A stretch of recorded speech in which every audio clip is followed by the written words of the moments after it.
1917, 2019, thoughts film. Yes, I specify 2019 because there is apparently at least one other. There we go. So, this contains spoilers, yeah, including for both All Quiet on the Western Front movies. And I've done videos on those. I will probably link them in the description, but it would be insulting to these three movies, this movie and both of those, to not compare and contrast this with them at least somewhat. And this is not structured as a normal review. This is a series of things that I, noted to bring up in chronological order and in the first section, and from there on they're in order of one, yeah, when I thought of them, not in anyway. So let's see. And yeah, I'm not sure I'm going to be criticizing the violence and gore, but just in case, I want to state I don't have a problem with violence and gore in general. The Thing is one of my favorite horror movies and movies in general, and I also love Cronenberg's The Fly. So, and I also don't have a problem with disturbing and upsetting material in general, as Monster is one of my favorite movies. Now, I try not to cry during movies since I appear on camera so soon after watching, and I believe, among other things, that it would be distracting to viewers if it was very clear that I had recently cried. This movie made it very hard not to cry, especially near the ending. Now, my own quote-unquote film critic rating for this is an 8 out of 10, and that's also my personal rating. Fittingly, I watched 1917 at 18:15 on 1/17/20. Try saying that 3 times fast. And let's see.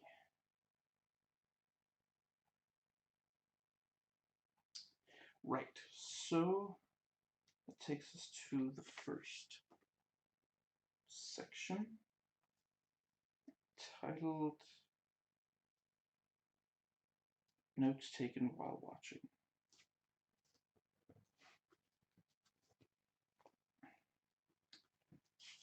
Okay. Yeah, so we're told immediately that it's April 6th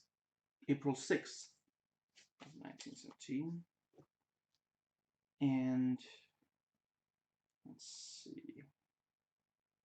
And we open in this very, beautiful field.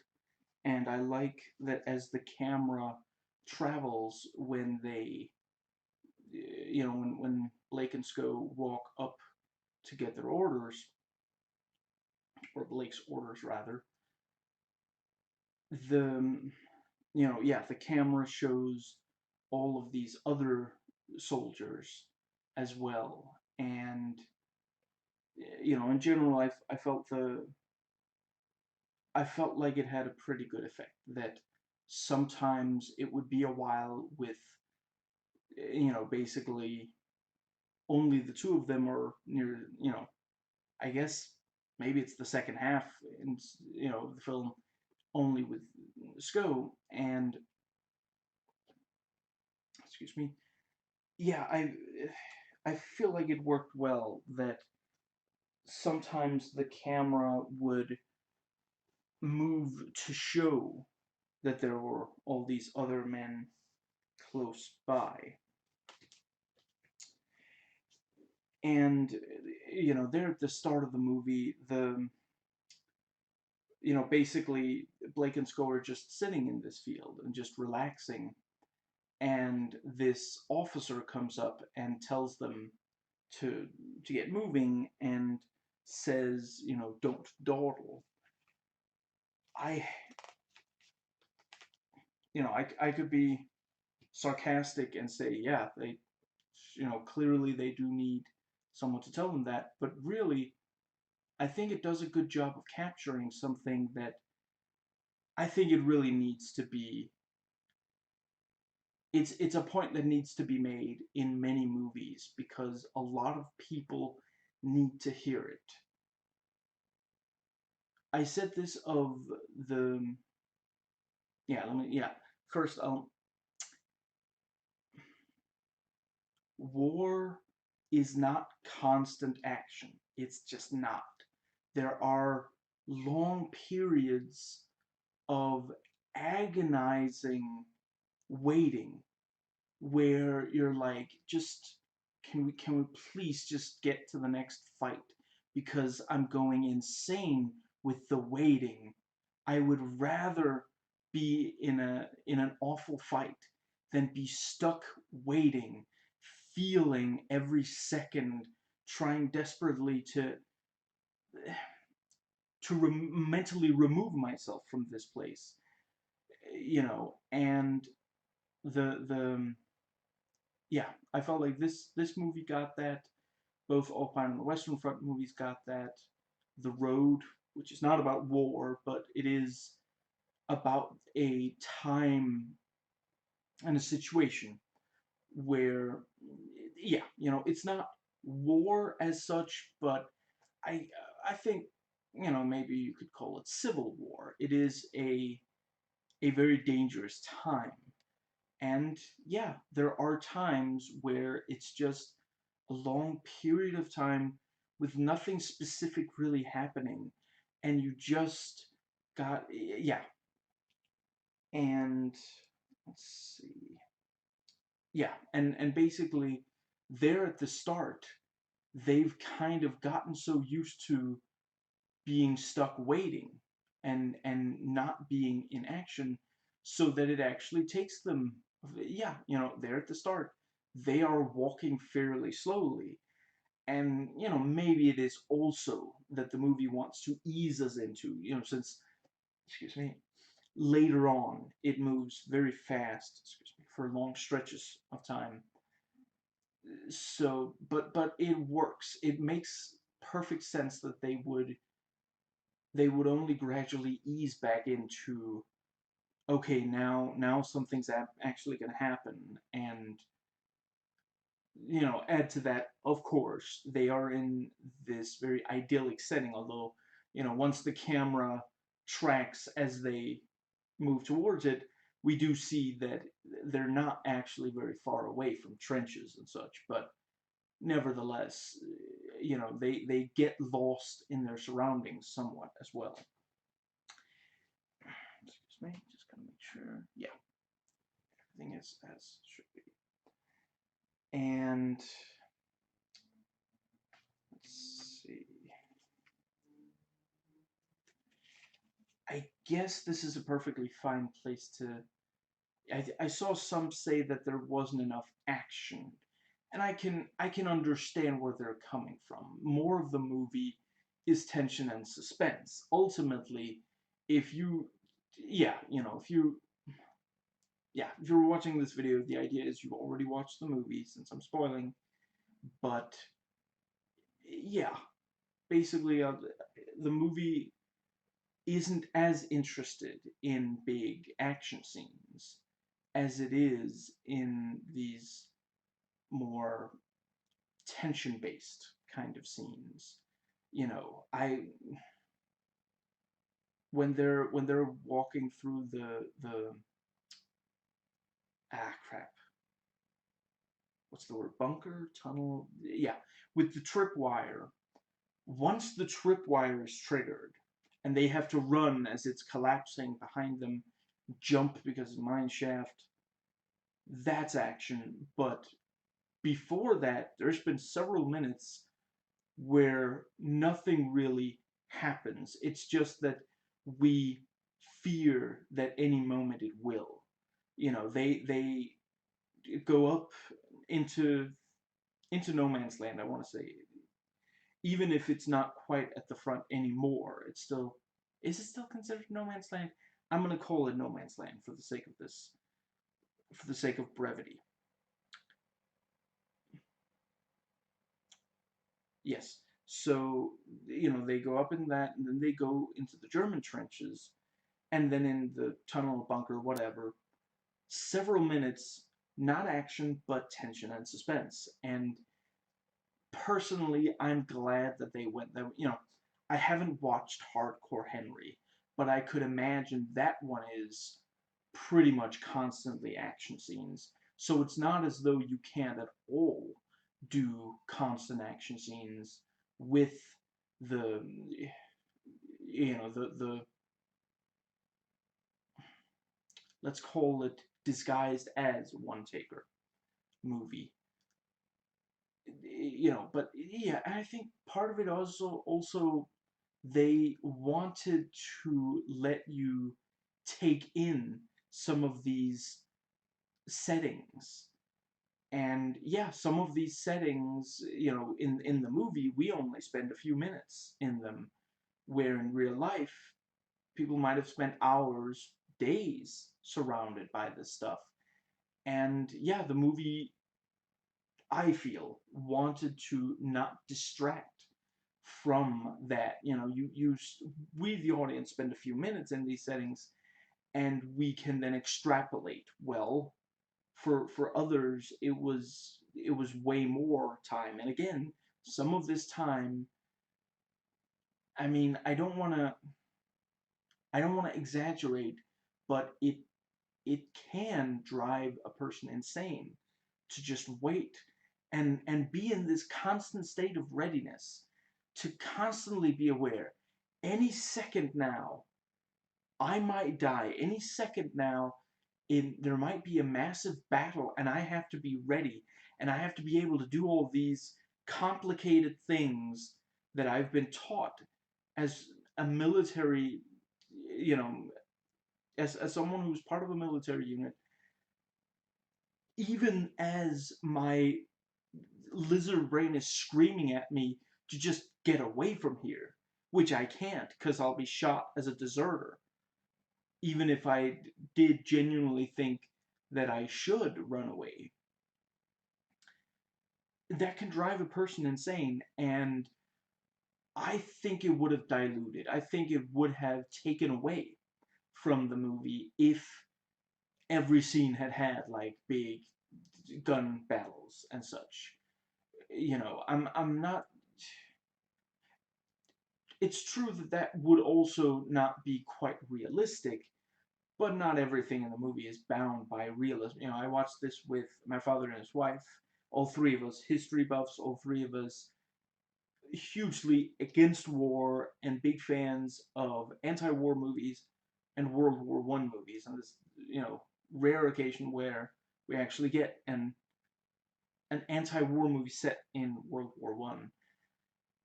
And my father pointed out, I'm not sure there are waterfalls in the rivers of France. That's not, no. I don't think that's an accurate. The movie is not 100% accurate. It gets a lot right. It gets, they put a lot of effort into the realism. But I don't think the only reason that there aren't constant gun battles is that it wouldn't be realistic, and it wouldn't really make a lot of sense for the concept they're going for. I think that a big part of it is that they want those settings to sink in. They want us to look at all these artillery guns and all these I didn't sit and count, but there must be dozens. There might be over 100. And just it really, it's like, if World War One was an entire house, then this movie, the 2 hours of this movie, is like a keyhole into that house. You get to look through the keyhole, so you see what it's like without being able to fully, like, it's not the same thing as going inside the house. You can't completely, it's, war is one of those things that is literally impossible to completely imagine. It's simply not, nobody knows what it's like until they've tried it. and quite a few of the people who do try it never want to have anything to do with it again, and try to convince others not to, engage with it at all. But yeah, I personally was satisfied with the amount of war action. I felt like, yeah.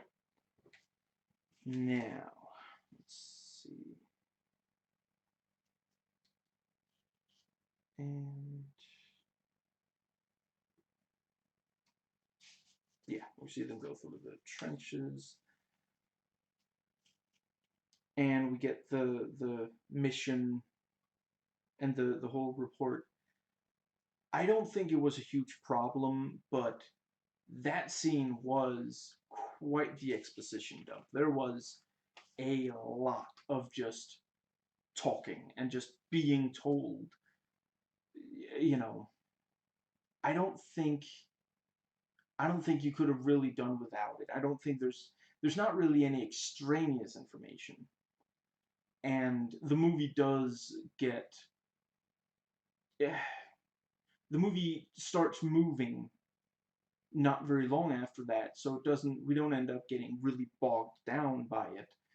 But I will admit, when the scene was going on, I was starting to fear a little bit that this would just really kill any moment. I'll grant that at the time it hadn't really built momentum yet, but it is possible to front load so much information because that's all it is. It's pure information. It's not you. There's not a lot we can really get emotionally involved in. It's just numbers. There's 1,600 people. The front. It's going to take you this amount of hours to get there. The Germans have moved their lines this amount of kilometers, and all these things just it's good for like scope and stakes, but ultimately it is a lot of just information. And yeah, some movies have so much information up front that the movie just isn't able to really get momentum afterwards because it's simply slowed down so much. Yeah, and I'm really relieved that that didn't happen here. Yeah, just proof. Obviously, I'm not saying that. Obviously, us imagining, when we're told, 1,600 people might just be massacred. Obviously, that gets, it gets you in the gut. It gets an emotional response, but it's not as. See the what's a good example? Yeah, quick example. Yeah, since I am spoiling those movies, the 1979 version of All Quiet on the Western Front, the very first thing we see, it's not like a huge battle, but yeah, it's several explosions, and because it's the first thing we see, it kind of, yeah, we're told as an audience, this is just the kind of thing that happens. This is just, like, the first couple of things you see in a movie can really establish a setting. Think of some of the most compelling movies, and then try to think of what do you see before you see anything else. You know, the Terminator, you see the ruins of LA in the future. The let's see. Yeah, I don't really want to give too much away.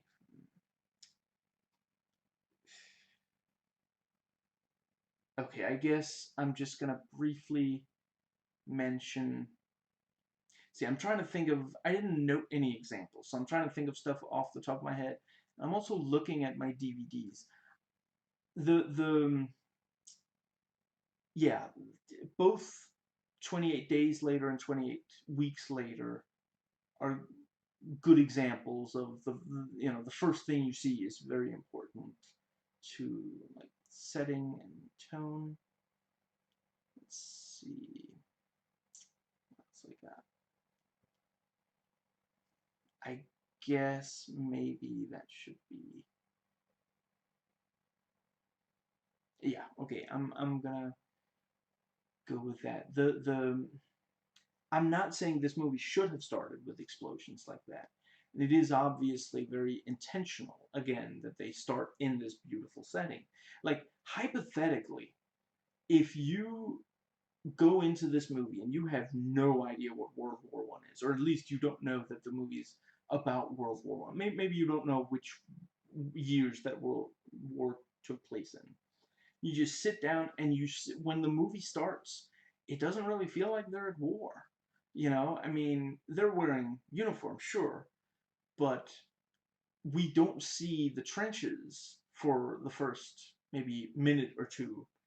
And yeah, I do think, it's kind of they're being forced out of being comfortable there. It's possible that they haven't been comfortable for very many minutes, but it's still like when the body has been through an intense ordeal, then even if we logically realize, well, it's not going to keep being calm, the body is going to insist, just stay still, just a little bit longer. We can't keep going like this. And let's see. Yeah, ultimately, excuse me. A movie that didn't go for a one taker might, when we're being told all this information about the mission, we might see, like, maybe it makes Blake think of what it was like to be with his brother when they were younger and before the war. Maybe like maybe when we're told 1,600 men might be massacred, maybe Blake or Sco, like, imagine, and we see like this brief like pan across a row of tombstones or something.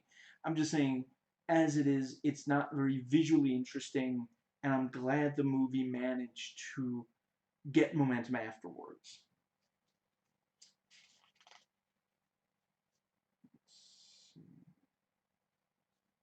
And there's all about the mission. You should meet no resistance. And let's see. Yeah, and as soon as they leave the bunker, they argue about their chances. And basically, Blake says, I am going to get to my brother. End of discussion. And Blake gets ahead of Sco, and when Sco catches up to him, we see that Blake accidentally pushed a wounded sergeant, and this other guy is like arguing with him over it. And it's a good example of how tensions can kind of, it's not obviously both of the, they're on the same side, but the the other guy feels like Blake is being disrespectful when Blake, he didn't, it's not that he doesn't care, but it's just that right now the only thing he can think about is that his brother might die if he's just a few seconds late. And Sco says he doesn't remember the Battle of Somme. Sorry, I forget how they pronounced it, and I am very, my French is very rusty. I think, I mean, ultimately the movie doesn't delve on, delve into it? Whatever, yeah. I think you know what I mean. the way I see it, very likely he doesn't want to think about it, and maybe he actually has forgotten a lot about it, and it's like remembering doesn't make anything better. Him, his ability to remember the details, like, let's hypothetically, for example, let's say that he, let's say that one of those details is that he had to kill an enemy with the bayonet, and the yeah, what good is it gonna do him to remember what it felt like to kill another person in such a, like, that's the kind of thing that sticks with you. That's the, when you listen to veterans, this is the kind of thing they remember for decades after. What it feels like to physically, I mean, it's one thing to fire of, that's also very unpleasant, but there's a difference between firing on someone from far away and then literally having to stab them. They're so close that they can, yeah, it really, it does something to you, and maybe that's one of the details. And yeah, even if he doesn't automatically, like, try to push those images away and push away what it felt like. If he stabbed him with the bayonet, then either, it's possible that he just left the gun there, but very likely he had to pull the bayonet back out, which means putting one foot on the now dead or dying body and pulling out the bayonet and feeling it slip back out of the enemy's flesh. Even if even if he doesn't consciously try to push those impressions away, his brain might just automatically try to push some of that stuff away because it doesn't do any good. It's not going to help. Like, when your brain memorizes the faces of your loved ones, if you have to go away for a very long time, when you come back, it can really, it matters if you're recognized. Let's hypothetically say that, someone, yeah, let's hypothetically say, a soldier has to leave his family, go out to the front. When he comes back, let's hypothetically say that he and the family didn't, really memorize each other's faces. Then, even if they did realize, oh, this is, no, we are related, it's not going to have the same sense of relief that you're safe again as it does when you memorize their faces. So there's a point to your brain memorizing faces of loved ones, but what good is it gonna do to remember these ugly details of warfare? So yeah, and you know, basically, let me think. Yeah, Sko is the one who experienced the battle, and Blake is basically very very new, as far as I understand. He hasn't seen a lot of battle yet, and he doesn't understand. He's like, why did you give the medal away? And I'm not sure he says why. What do you mean you don't remember? But I could imagine it's, excuse me. There's something like, it's, you get the sense that he's surprised or confused about not remembering. And yeah, Sko doesn't say it in so many words because that would also be unpleasant. But yeah, basically, why would I remember? What good is that gonna do anyone?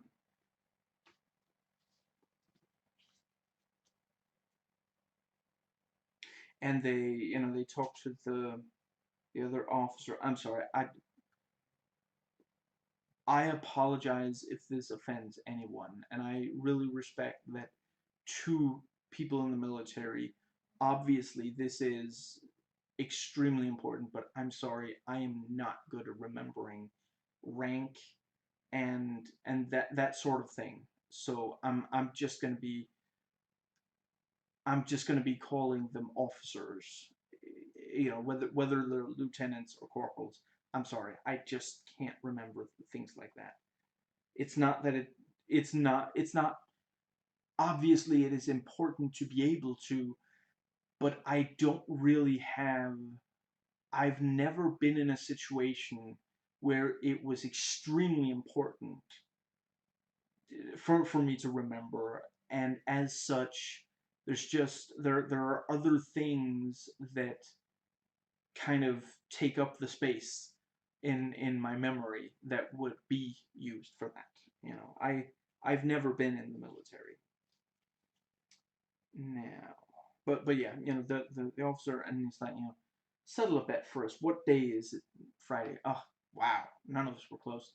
This idiot thought it was Tuesday. And you know, I really appreciate. He then says, you know, oh, you'll get a medal for this bit of, you know, that should cheer up the widow. I feel like something like that should be in nearly every anti-war movie, because it really is just, yeah, you know, think of how meaningless that is. Just yeah. And let's see. He says that it is a trap. Yeah, and at this point I noted, you know, so far there's a lot of talking. Really, as soon as they, you know, they get the flare gun and then they walk over, then we get a respite from the talking for a while. And then at the most, it's just the two of them talking. But we get sections where there's not a lot of talking, and ultimately, it's not that dialogue is necessarily a bad thing. I let's see. Part of it is that this whole one shot thing really it works especially well for visuals. You know, the moment that you have dialogue, that's where it's really good to cut. You know, cut to reactions and get, you know, and in this, like, the camera will move so that we get interesting angles as people are talking. You know, it's not boring, but it really the a lot of the best of the movie is when there's very little talking, or even no actual talk. At most, like, maybe, you know, German soldiers shouting, you know, or something like that. But yeah, yeah. I guess I should just briefly say, although I suppose me giving it 8 out of 10, it kind of says, you know, there's not a lot about this movie that I think should really have been different.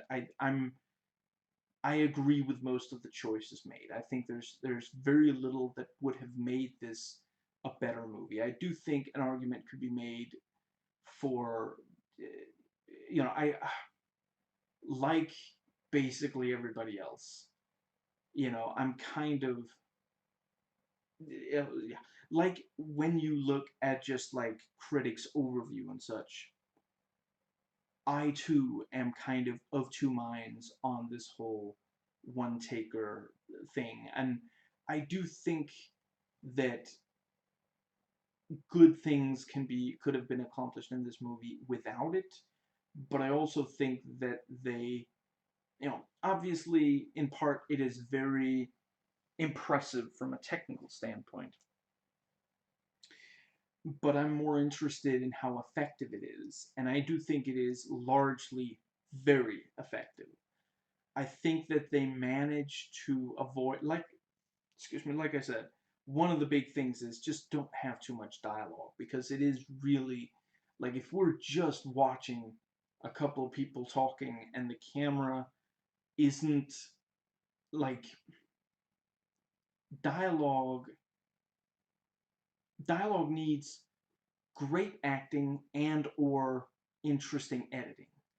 If it doesn't have at least one of those, and at the end of the day, I do think there's some really great acting in this, but I wouldn't really go to this movie like this is not a movie that I would watch specifically for great dialogue scenes, and just because yeah, obviously like some of Tarantino's movies don't cut that much during dialogue scenes, but it's still deeply compelling. That's another really big thing. The way Tarantino writes dialogue. Don't worry, I'm not gonna you know go off on a tangent here. I'm just saying the words used and sort of the rhythm is very compelling in, for example, Tarantino. There are others who also. I'm not saying this should have had that. I'm saying since it doesn't, it makes perfect sense that it doesn't. Since it doesn't, and the filming is not like incredible for dialogue. Yeah, I think a lot of the best of the movie is yeah, actually, yeah. Some of the very best of the movie is like in the second half. I'm not saying I'm unhappy that Blake was in as much of the movie as he is. I was very happy with that. But once Sko is on his own and you have whole scenes where no words are spoken or at the most it's Germans shouting. I don't know the exact German, but the basically shouting, "There's an Englishman," you know. That's I love about this movie that they straight up said, this is a movie where, yes, English is spoken, but that's because we're following English soldiers. When they encounter Germans, the Germans speak German. When they encounter French, the French peasant woman speaks very little English, and yeah, I've it works, and the Blake and I forget which of them, but at least one of well, yeah, Sko knows a little bit of French to speak to the peasant. I forget if I feel like one of them also speaks a little bit of German to one of the Germans they encounter. But anyway, which in Blake's case would be the only German, the pilot. But anyway, yeah, the it makes sense that they would know a little bit of French since they're in France, and a little bit of German since they might end up in a situation where they have to try to talk a German soldier down, for example. Try to convince him to surrender by telling him, if you put your gun down, we won't shoot you. You know, which is obviously not. If you need nightmare fuel, just look up propaganda posters for World War I. Spoiler alert, one of them includes claiming that the enemy impales infants on bayonets. So, yeah, obviously, if that's what the enemy believes about you, it is extremely important that you can say with words in their own native tongue, I'm not going to kill you. If you put your gun down, you will only be a prisoner. I won't kill you. I don't want to kill you. I really, obviously not all movies can do this sort of thing, but I really respect it when they do, and it really helps excuse me, it it's one of the many things that really help the realism of the movie. That is actually an interesting. I watched this with every line subtitled. I don't actually know if and a few of them actually did just write the words in the original language, and I get the sense that it was supposed to be either we were really supposed to notice, and almost all of the lines were translated, but the yeah, either we were really supposed to notice that they're, exactly what words they're using, or it was signifying that the person it was being said to also didn't understand those words, and as such, we, the audience, shouldn't think that they did.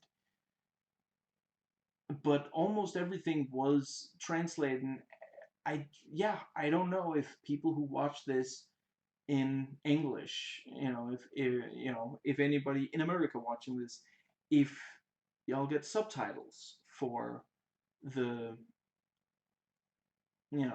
ultimately I'm not sure there's that much German spoken that really needs subtitling, but certainly the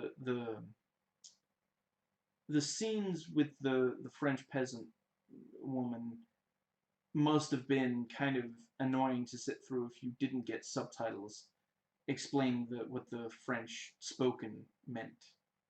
Some of it you can figure out by context clues, but yeah. Now, and the defeatist officer hands them the flare gun and tells them, I hate to see these fall into enemy hands, so when you go up there and they shoot you, toss it back down, please. And yeah, they go into no man's land, and the barbed wire in the hand, yikes, it's one of those, like,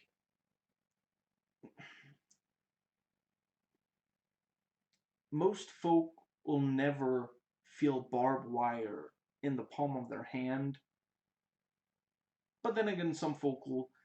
But for the rest of us, everybody knows what it feels like to, like, if part of your hand is in pain. Everybody has accidentally, like, you know, like, what's it?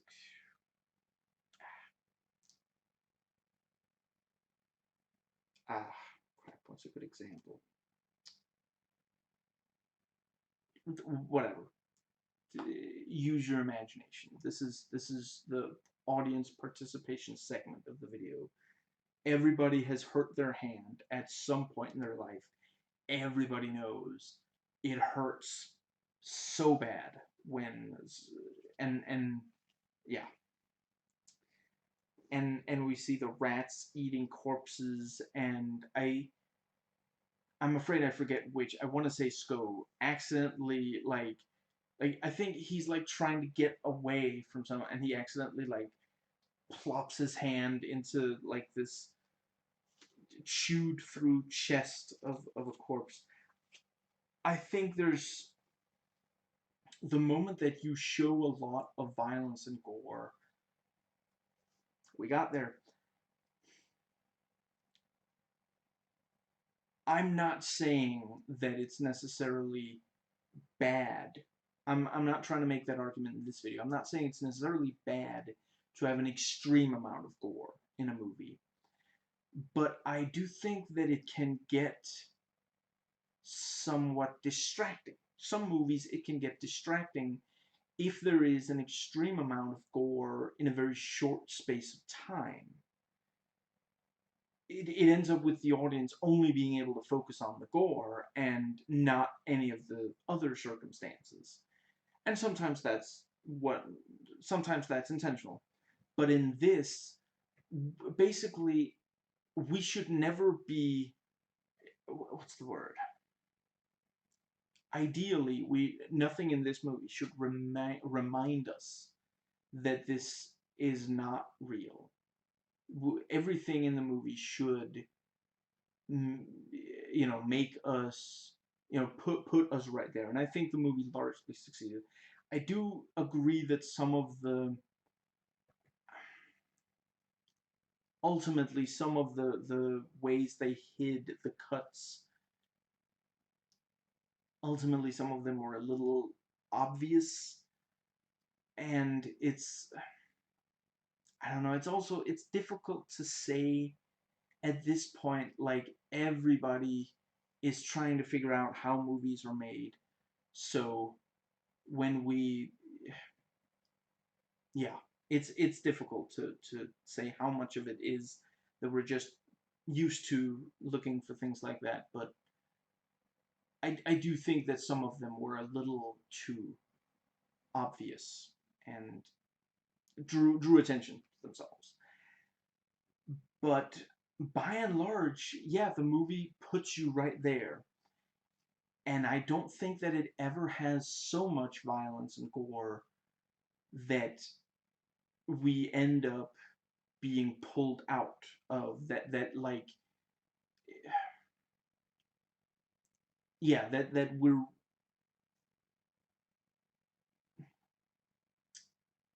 that it no longer works well as a piece of fiction that you're yeah. But yeah, the the rat infested, literally rat infested and rat eaten corpses, and you have some bloated corpses in the river, and you've got like ravens flying away from they did a really good job. And again, this is like,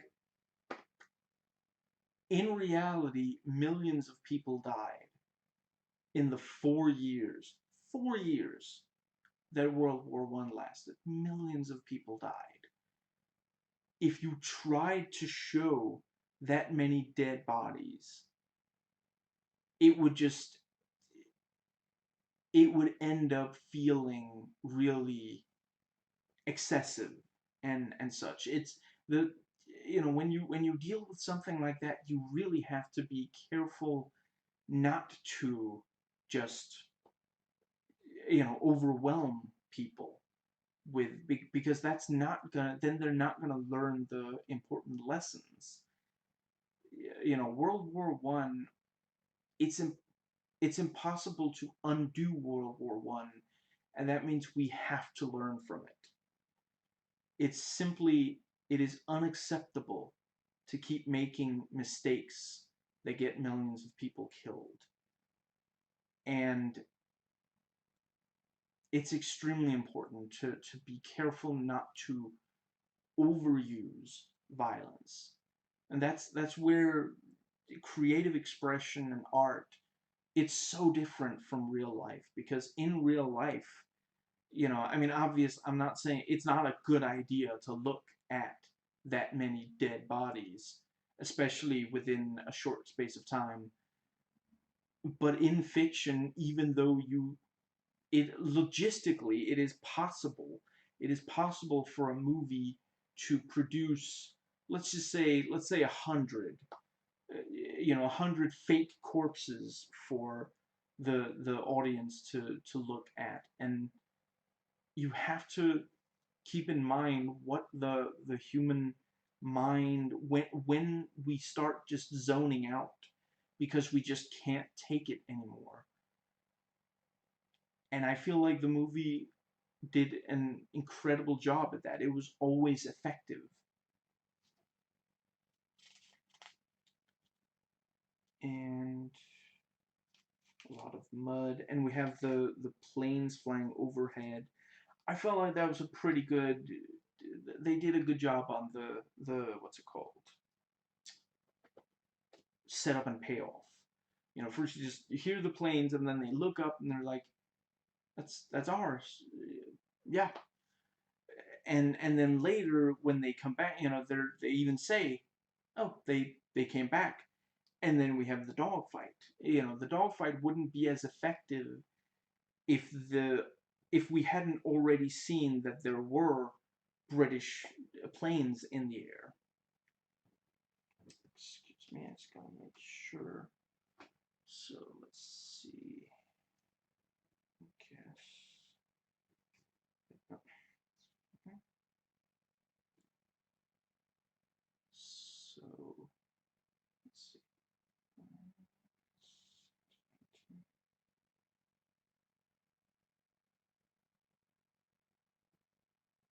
No, wait, that can't be right. No, that's it.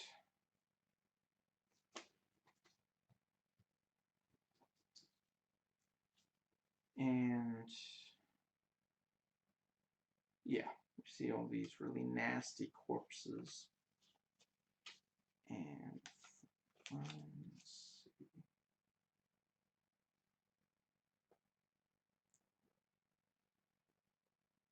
Yeah, and they get into the tunnel and they realize, the Germans are long gone. And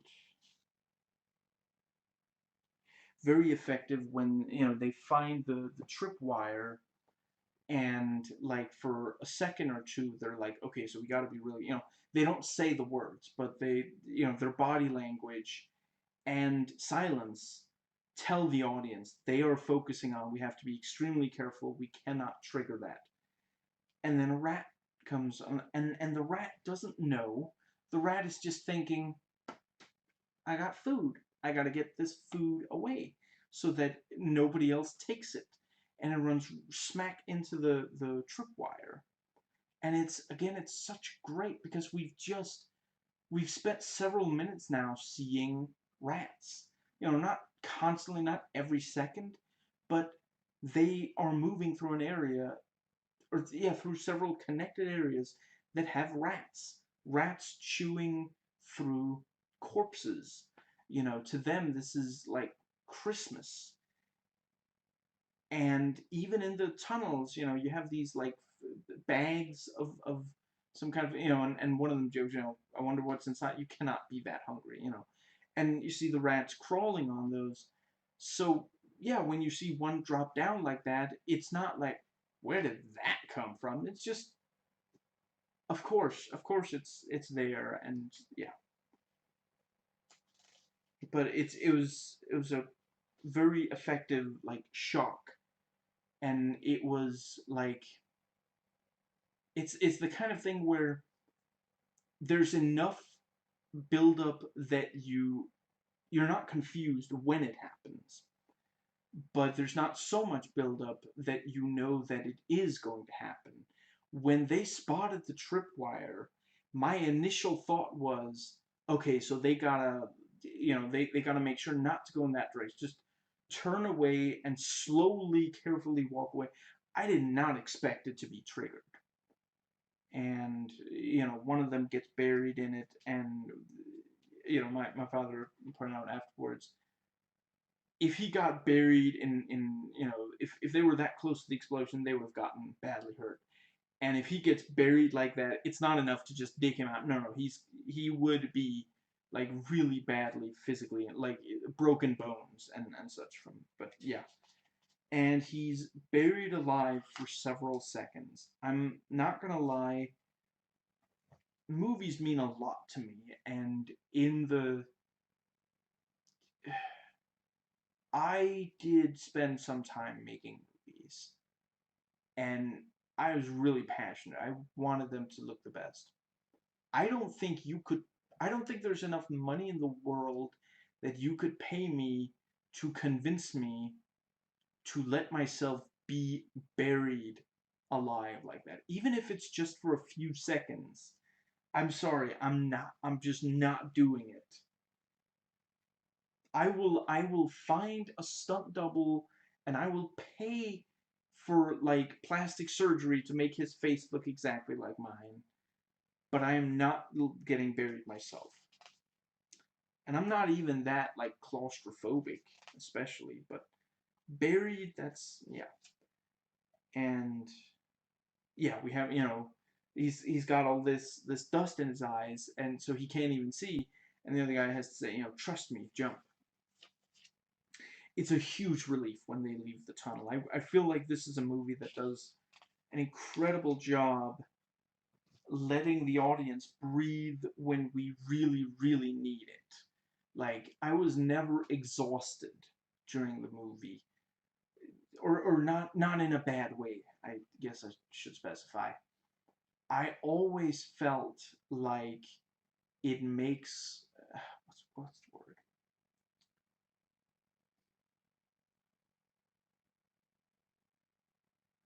It never got to be unpleasant in the yeah, in a bad way. It pushed the movie pushes you, but not in a way that it shouldn't, you might say. Yeah, and we see the dozens, maybe hundreds of spent artillery shells. Excuse me. And, excuse me, I want to say Schofield uses water to try to rinse the dust out of his eyes and asks Blake, "Why did you pick me?" And Blake says, "I thought it was going to be something easy like going out to find food." And we're told about the syrupy stuff that cost that one guy his ear.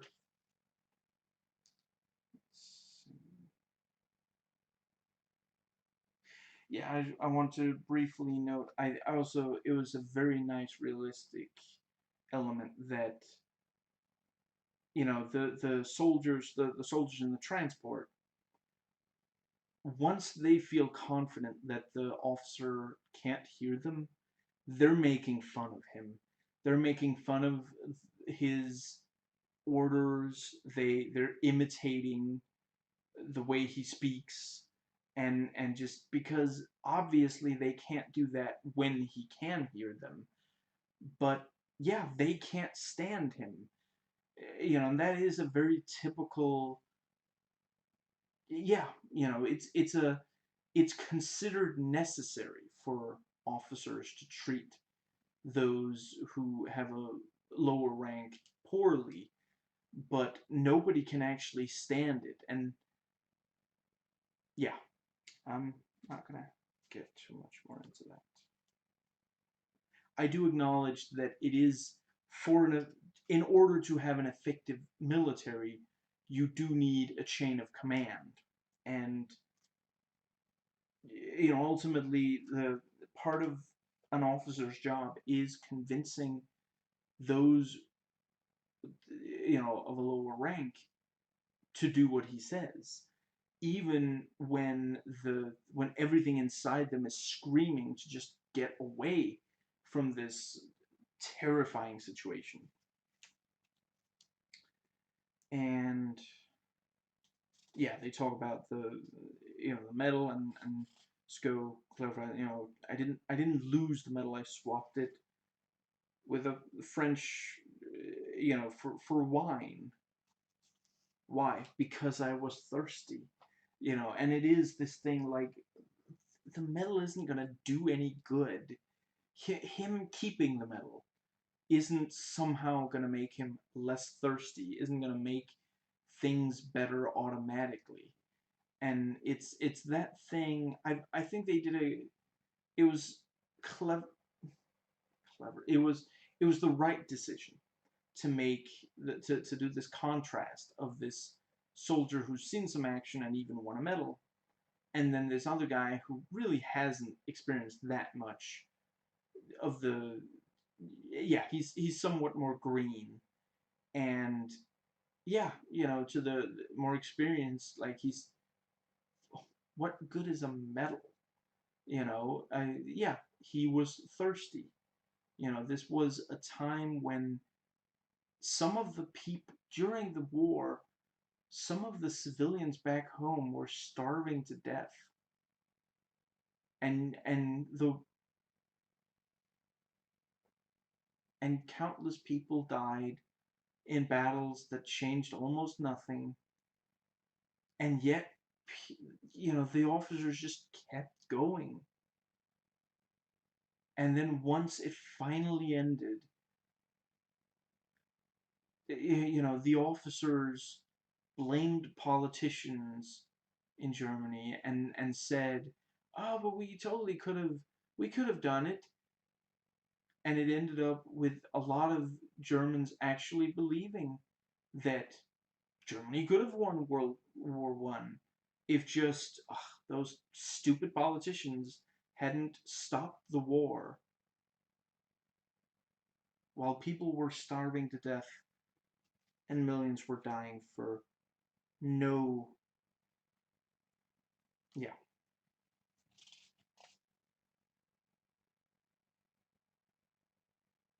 I think it's coming across why I think it's extremely important that movies about World War I are made and are seen by people.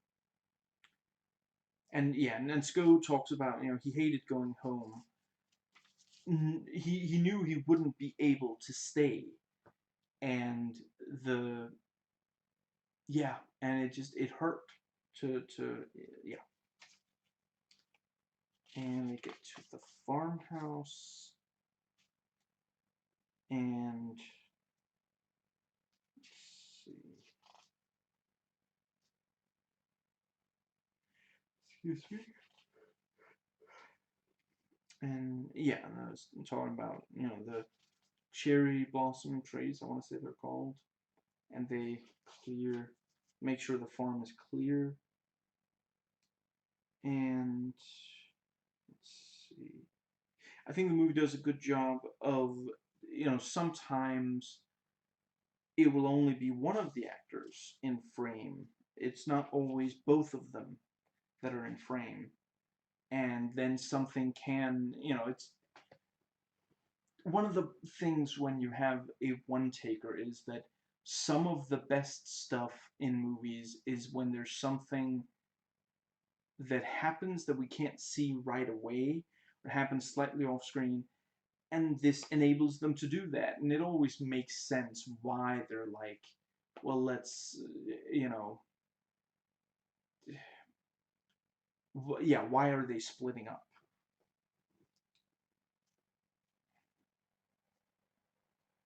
And let's see. Yeah, and their guys won the dogfight, and the pilot crashes, and they drag him to safety.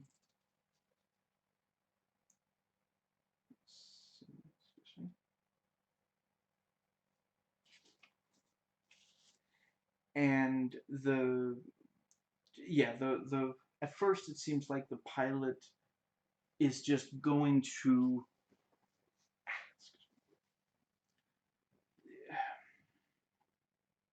it doesn't seem like he's going to, excuse me, he's going to try to fight them, but then Sko goes over to get water, and the pilot stabs Blake, and Sko shoots the pilot, and then rushes to help Blake. I don't need everything in the movie to be realistic, but I did feel like that was a little, I don't know, the I was,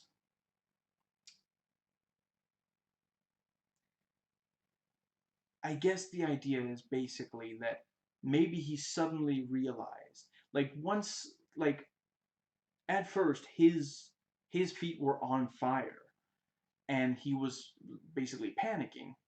He was terrified.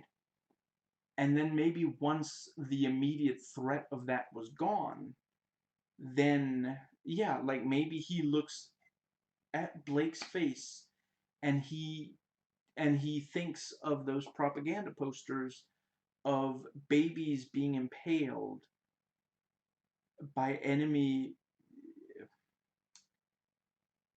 bayonets, and because of that, he wants revenge. How dare you do that to infants, you monster? And yeah, maybe that's, I don't know. I guess I feel like that was maybe a little bit too much off screen. I feel like it maybe, I wanted to understand that a little bit more, and that is, I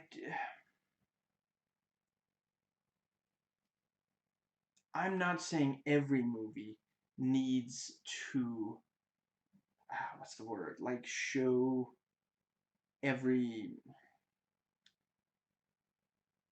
it's okay for, there are many movies where it's okay for there to be a very clear enemy, for it to be fairly black and white. That can, you can get some really great stuff out of that. Top of my head, the original Star Wars trilogy has a, you know, yeah, it's very clear who's good and who's bad. And I do understand the impulse to make the Germans the bad guys, although, these aren't Nazis. This is World War One. This is before the the Nazi movement. I saw at least one review where the guy said it feels like they forgot that this wasn't Nazis and this was World War One with the yeah. Let's see. Yeah, so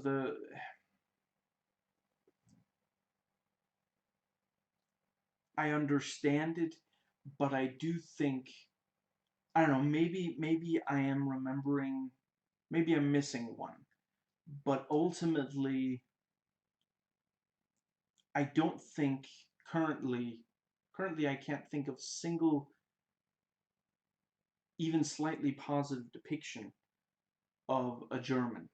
We have one positive French person, and the Brits, some of them, not all of them come off as likable, or you know as having as many dimensions or whatever. But the Germans, we don't meet a single one that isn't, you know, and I do think, excuse me, with World War One, there was blame to go around. The Germans were not the only ones being really like, and again, it's important to remember that. It's important to remember that there were other. World War Two was very, it was absolutely, definitely Nazi aggression. But World War One, you really should not. It is extremely important to remember that it was more complicated than just, you can't completely divide it into good guys and bad guys. And I do think that's one of the only things that I think they should have changed that. I think there should have been some other, like, they could have killed Blake without the pilot turning out to be bad. The let's see. Actually, yeah, for added complexity, how about there, another English soldier comes nearby and he spots the German pilot, and he doesn't realize that the situation is under control. So he raises his rifle and shoots, and because he's in such a hurry, he accidentally hits Blake. And I'm not saying that this guy should then look terrible. He should then be obviously be horrified at what. Yeah, actually, you know what? You could push it as far as, like, maybe he, like, yeah, maybe he seems extremely distraught at it, and Schofield, like, he wants to comfort him and console him, but he has to go check on Blake. So he turns his back on the guy. Maybe the camera goes away from the guy as well, and then we just hear a gunshot, and the guy killed himself because he couldn't live with it, you know. And actually, yeah, maybe that guy, maybe he fires several bullets, and one of them does kill the German, so that, the German pilot is dead. But it didn't need to be so one side. Like, when that when Sko there's that one German guy he goes up against, and he, like, covers his mouth, and we see his eyes, and I honestly thought, this is it. This is the, if not for this war, we could be brothers scene. This is, I know it is in both versions of All Quiet on the Western Front, but that there, it should still be in more movies. And I really think it would have been, but it really seems like he's accepted it, and then he takes his hand off, and immediately he shouts for one of the other. You know, I do think it's compelling seeing Sko then having to suffocate him, or strangle. Yeah, to kill him silently while the drunk German is nearby and can almost sort of see that there's something going on over there, but he can't quite tell what. That was compelling, but I do think that this movie needed just one person who genuinely was like, just who also didn't want, the movie the movie is in part about these young men who lost everything because of this stupid, pointless war. And it's just extremely important to remember that that is true. That was true of all the different sides, not only English and American. It was also true of the Germans. And, that is something, maybe that's one of the amazing things about the old Fire on the Western Front movies. They are about Germans. Both movies, the protagonists are the Germans, and it's not they're not made out to be bad guys.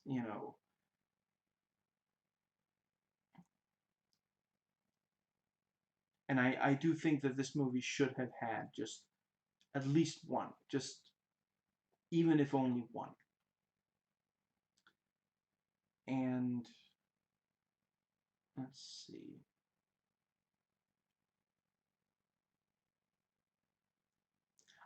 Honestly, maybe it should have been the sniper guy.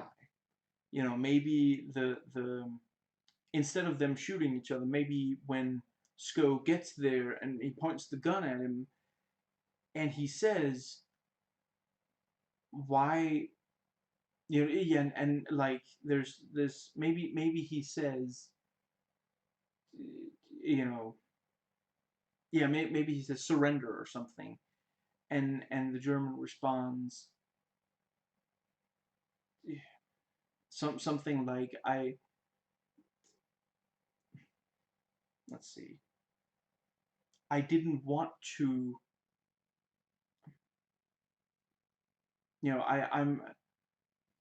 I don't want to kill anyone or something. And Sko says, but you shot at me. And the other guy says, I was, let's see, I was just defending myself. Yeah, actually, yeah, I was just defending myself. You could have like a thing where, again, I love it the way it is in the movie now. It's very effective, very shocking. But instead of, as it is in the movie now, the German shooting from up above, maybe instead Sko like gets his rifle out and looks up, and maybe, excuse me, the yeah, and excuse me, it could still be the German guy who shoots, excuse me, first, but it doesn't, like, yeah, and then it's like, well, he thought that Sko was going to shoot him, so of course he shot back. That sort of thing. Yeah, I thought it was very effective when you see Blake as his face gradually, gets more and more pale, and he says, you'll recognize my brother. He looks like me but older. I have to admit, I really didn't see coming that he was gonna die. I thought he was gonna make it through the movie. I thought the entire movie is gonna be these two guys. You know, I was surprised when there were more people, and I was surprised when Blake died.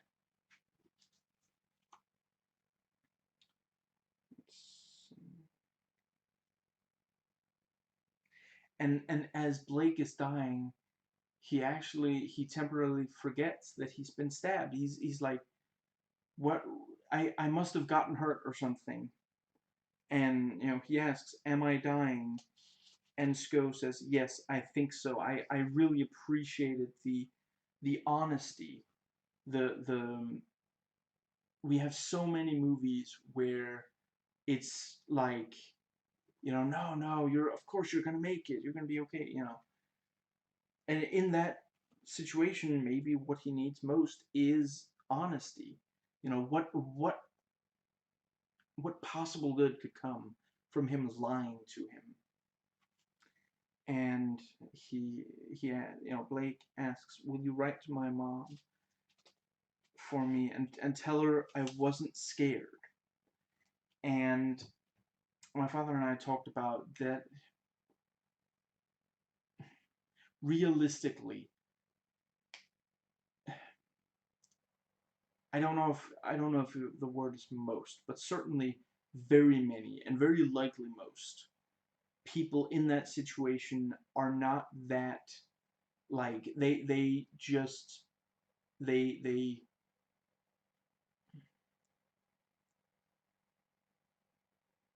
what's the word, they like call out for their mother, but they don't have the it's very rare that someone would have the what's the word, wherewithal to, in that situation, be able to specifically say, "Please write my mother and tell her I was not scared." I feel like that's maybe, there's very little Hollywood in this movie, but that is a little bit of Hollywood. It feels like they don't want to risk insulting anyone, so they kind of, I don't know if the word is heroism, because ultimately it wasn't really a heroic way to die, so it's not quite, but it is a, yeah, I it feels like they're worried that people would, and obviously some of the action is Hollywood. I already mentioned the waterfall, and yeah, but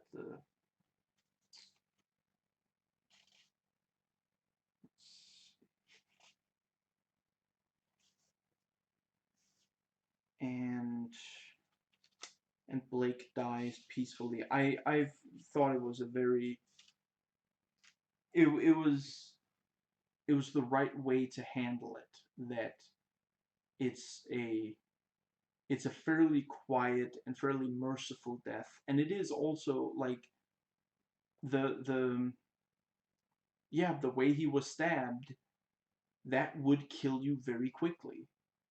Simply, the too much blood would pump out of his body for it to, yeah.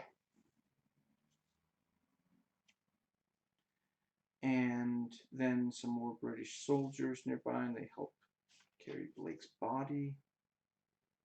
And we have the moving tree off the road.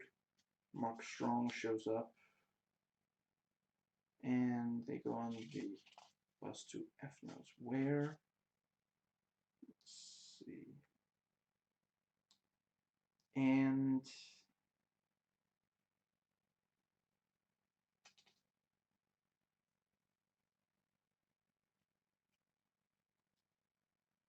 yeah, and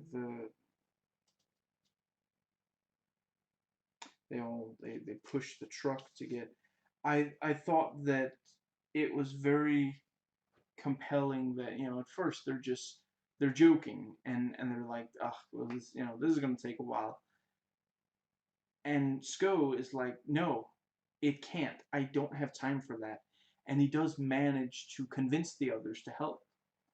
And at first they stay on the transport. They don't even get out, much less push, but they stay on. Of course, it's going to be much more difficult to get the truck back in the, yeah, but that's the thing. These are guys who are just, their minds are kind of stuck in between battle mode, and they don't really, yeah. I felt the camaraderie was very credible, and one of them says, "You'll never make it." You know, it's a. I think all of them were thinking it, but the others had the wherewithal to realize, don't tell him that. He knows that. Telling him that is not going to make any. It's not going to do any good. And we have the brief, the yeah. Basically, I summed it up as they discuss why are we fighting them, which is again something that should be in every anti-war movie should have something like that. And the bridge is out, so Sko has to break from the rest of the group, and Mark Strong tells him, make sure there are witnesses. And Sko says, I have direct orders, and Strong says, some want the fight. And yeah, and Sko balances across the bridge, and then is shot at again. It's a real jolt. You don't expect it, and Sko shoots back at the sniper, and we see him take deep breaths. And at first, he actually has some like he's so tense and excited that he's almost kind of having trouble controlling his breath in a way that makes it possible for him to keep fighting. And I like the detail that clearly Sko hit with one of those first shots because the other guy stopped. He doesn't keep shooting back, and Sko keeps firing just in case. Excuse me. And then when Sko makes it up there, yeah, clearly he managed to wound the other guy, and the other guy waited in case he came up to, aimed at the door. I have to say, I really did not see Blake dying coming, and I actually sort of knew because I was very careful to not read spoilers, but when I was copying spoiler reviews into my notes, and for just a fraction of a second my eye caught I don't know what they were saying about it, but just when Blake died, I spotted, I don't know, and I was like, okay, I'm gonna pretend I didn't read that. I'm gonna try not to think about it, and I didn't think about it. But then after watching, or yeah, once he died, I was like, oh right, I actually did read that. Yeah, so that's how much of a jolt and a shock it came to me. I realized not everybody feels that way. Let's see. And Sko and the Germans shoot each other, and we have a black screen as time passes. I honestly didn't think there would be even a single thing like that, but and there's light from outside, and there's flares, and he's shot at, but they keep missing. And the ruins in the town some are set on fire. Excuse me.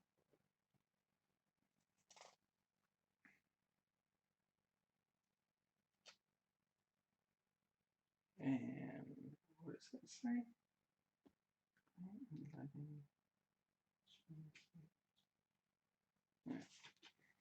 And yeah, and there's a German who runs at him, shoots and misses. And yeah, at this point, I jokingly noted, no wonder the Germans lost World War One. They can't shoot straight. And yeah, he encounters the French peasant, who at first speaks only in French. French. I gotta stop saying French. And she helps him with his wound. And then we hear the baby, and she says she doesn't know the baby's name, and she doesn't know the baby's mother. And he gives, all the food, and she's like, I the baby can't eat that. He needs milk. And he gets out the canteen, and and she smells the canteen just briefly, and when I was just watching, you know I I was just thinking, well, yeah, I mean, you could tell the difference if you smell something like that. You could tell whether it's water or milk. But my father pointed out after watching, I knew, but I had forgotten. Some of them would keep liquor in the canteen, so she's making sure that she's not gonna pour liquor down this baby's throat. That's not a good. Yeah, and they're both very very sweet with the baby, and and she's like, no, no, no, she likes you. Keep talking. And I don't know. I'm guessing it's a song that he just, he. How do you turn a song into a spoken word? He found a way. I don't think maybe it is a poem, but it seemed to me like he was reciting song lyrics. Excuse me. And the bell tolls, and we wonder for whomst the bell tolls. And yeah, and she points out, but it's with the bright light, you'll be seen by the German soldiers, and just stay. And he says, I'm sorry, but he does, of course, have to leave. And let's see, yeah, and then we get to the part where he covers his mouth and kind of shushes him. And I mean, that is kind of rude, so I guess that's why he yells out for his friend. And let's see, it chokes him to death. And yeah, he runs past the drunk, and there are various other soldiers. And this is another part where, just briefly to discuss, realistically, it's not very likely that there would be, like, what are there, five maybe German soldiers there, instead of like a much much larger group. And my father also pointed out, why are there like five German soldiers there if they retreated? If they went back to the other front line, yeah, it doesn't really make sense that they're there. There's no purpose to them being there, really. It seems like, what do they gain by being there, basically? And let's see. So the let's see. Now, not normally I don't talk too much about realism, but when a movie comes so close, I do think sometimes it's worth talking about. Something that would be realistic. I did briefly want to say, yes, I think that's one of the things where the movie took some creative liberties, because they wanted something that would work for the way they were making the movie, that would be exciting. The scene wouldn't be as exciting if there were no German soldiers. But if there was like a huge group of them, then it would be ridiculous if they all tried to shoot him, that they all miss. Excuse me.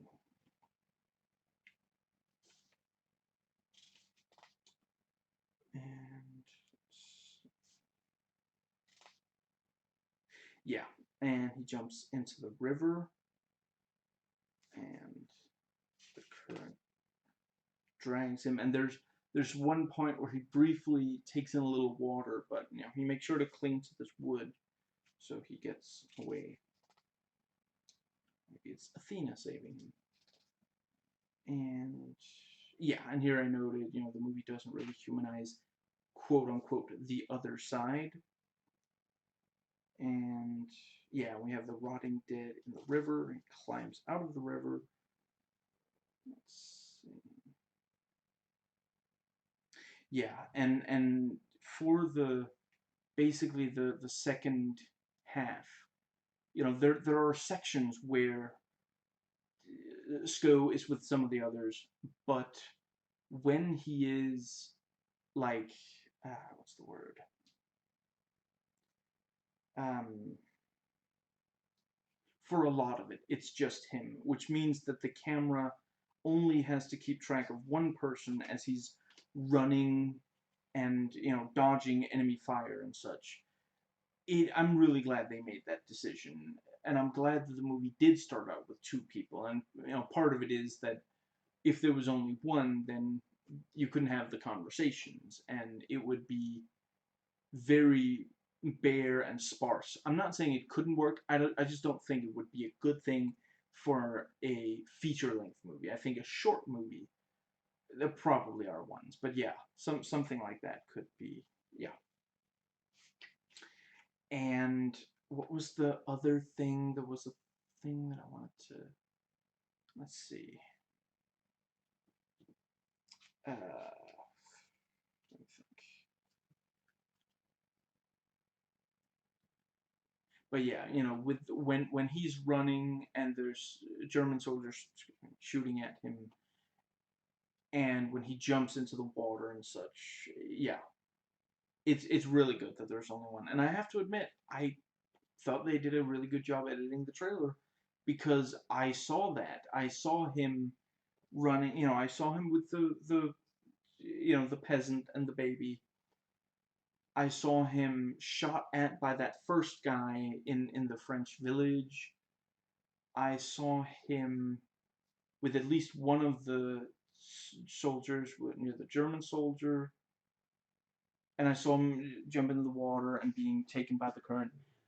I didn't realize from watching the trailer that there was only one of them there. I thought the other guy was just slightly out of frame or something. And they sing in the forest, and it's the song from the trailer. It's just, you know, a cappella, and no, I I appreciate that. And we have this huge, like, there's got to be a couple dozen soldiers there, and Blake sits down and listens to the song. And again, like, if you don't really know, if you don't know the fact that war also has a lot of sitting around and waiting, and then it can be maddening to know that any minute now it has to be. Yeah, you might think, why are they sitting down? He still has a mission to do, but he's exhausted, and it's beautiful singing.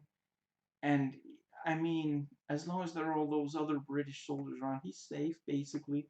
So yeah, he sits down and he tries to relax for a second. And he even is, like, at first when the others talk to him, he doesn't even respond for a few seconds, because he's just so exhausted. It's not the human the the human brain is not really made for that kind of situation. It's just the yeah. And I really, really appreciate that. There are so many war movies where there's never a real break. There's always something, and it's just not, that's something that All Quiet on the Western Front really capture both versions. Sometimes you're just stuck sitting, waiting, and it can just drive you absolutely insane to be just to not have any. Yeah. And yeah, and he says, I have to find Devon's, and they said, we are Devon's, we're going last. And yeah, and he's now close to Mackenzie. And excuse me.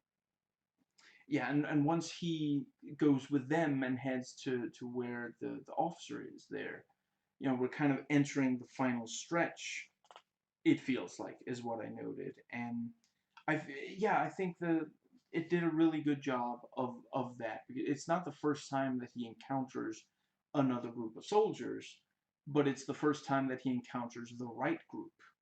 And yeah, now that he has reached them, it really seems like, yeah, now this is it, and yeah, and I think they say, we are already going to the battle.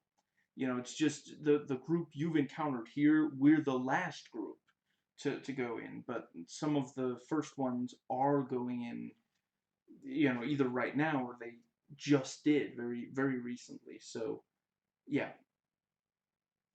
I also just briefly wanted to, the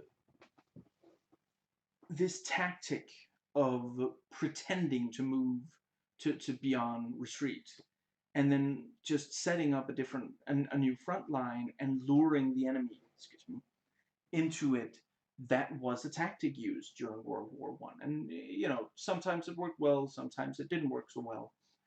And yeah, they would like to be able to use the you know normal lines of communication, like the phone kind of, but grenades would sometimes cut the phone line, and yeah, then they would send sometimes one, but very frequently two people, and both of them would have a assigned order to, you know, yeah, and both of them would run and try to get to the other unit before they get, uh, yeah, before they fall into the trap.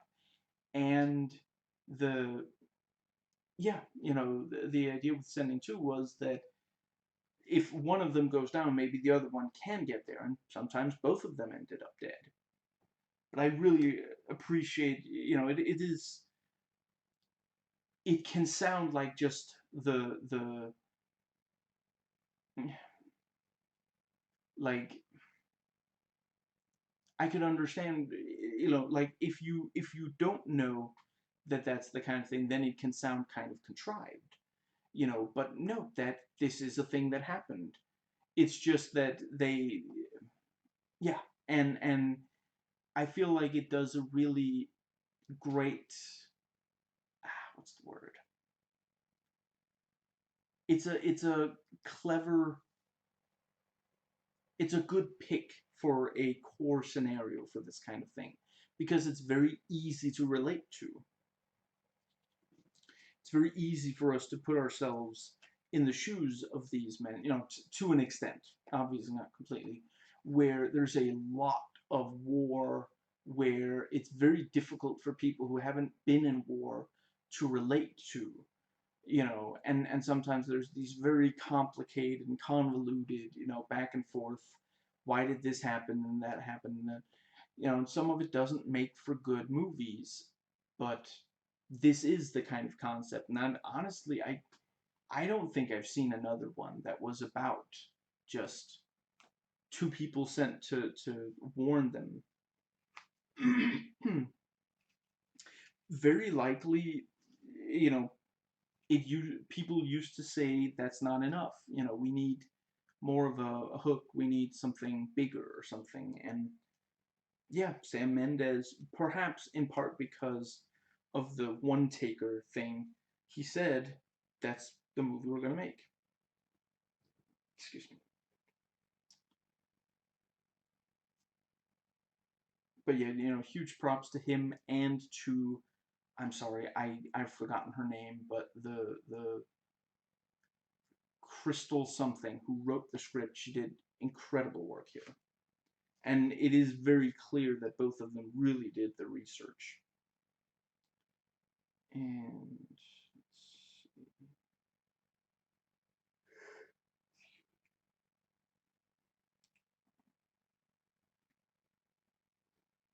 and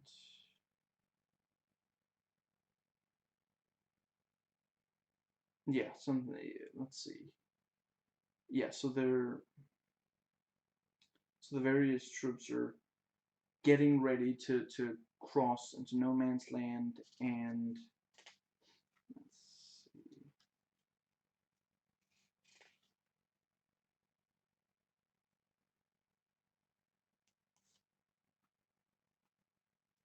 see. yeah, and one of them says, you'll have to wait until I think the that wave has gone through or something like that.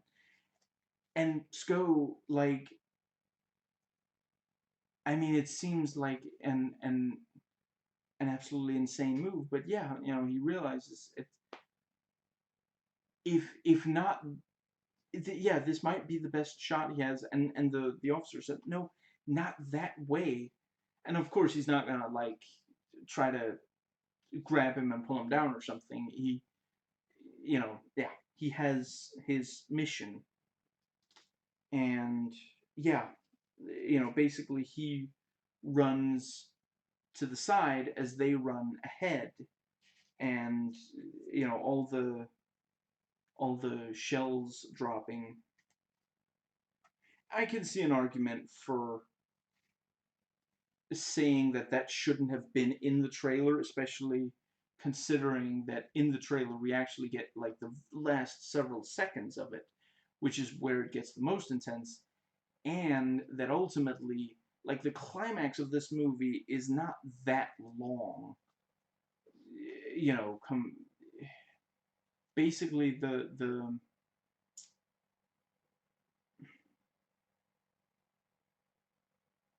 I don't know that I'm not sure I'm saying that that's a bad thing, but it is noticeably, it feels short compared to, but yeah, I think also because once he actually does get to, when he gets to Benedict Cumberbatch, it doesn't actually take him very long to convince him, excuse me. And ultimately, I think if it had taken a long time, it would have gotten bogged down in this kind of stereotype of, this is the officer who doesn't listen to other people, but, let's see. But yeah, at first he thinks they are winning, and yeah, he agrees, stand down, and let's see.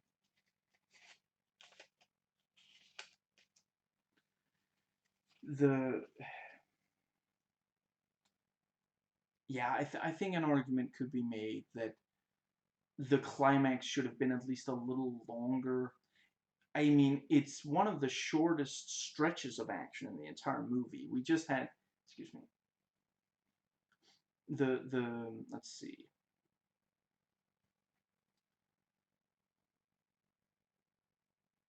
I don't know. I mean, I guess maybe they felt like the break.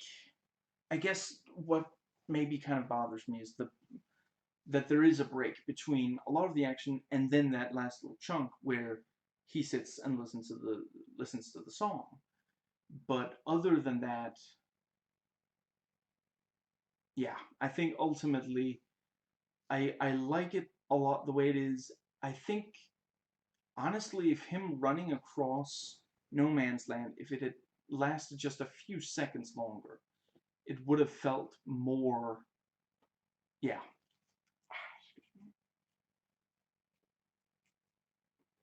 And Sko is told that Blake was part of the first wave. So if he checks is it the casualty line or something? The casualty is by the front, something like that. And as he looks, we, among other things, we see this really nasty open leg wound. And let's see. Yeah, so just briefly before I get into the ending, so there at the end, excuse me, I forget exactly what. Yeah, I think Schofield says that his full name is William Schofield. Will, call me Will, something like that. I'm almost certain we never heard, you know. Yeah, I'm gonna call them Blake and Blake's brother. I know that they're, excuse me, both of them have the last name Blake, but I'm gonna go with our Blake and then Blake's brother at the end. Our Blake, I don't think I ever heard him call Sko Will. I'm thinking maybe I did hear him call Schofield Sko at least once. I'm thinking maybe Sko wants that to be their nickname. He doesn't want anybody else calling him Sko, or maybe at least not Blake's brother. Now, and yeah, Sko manages to find Blake, and that was again like ultimately it's not a terribly long scene, but for maybe 2 minutes, the camera goes across all these wounded, and yeah, it it leaves an impression. You know, it again is like, you know, in reality in World War I, you know, what we see there is maybe like 1,000th of what was real, but we the audience have to like in our mind fill in the rest of that, because if the movie tried to show you the entirety visually, that would be just, excuse me, we it would be overwhelming. And Sko tells Blake's brother it was very quick, and he hands over the rings, and Blake's brother says, you know, you need food, go to the mess tent. And see, and he said, you know, with your permission, I'd like to write to your mother. And I like that at the very start, at first, in the scene, Blake's brother just bottles up his emotions. He just says, thank you, you know, and pushes it away because he doesn't want to have to deal with it. And Sko just, you know, he says a little bit more, and gradually Blake's brother comes to maybe also trust him a little bit more, because this is like he just met this guy, and like, you know, his first instinct is, are you wounded? Do I need to get someone to take care of you? And you know, and when he says no, I don't remember the exact words, but he says, you know, the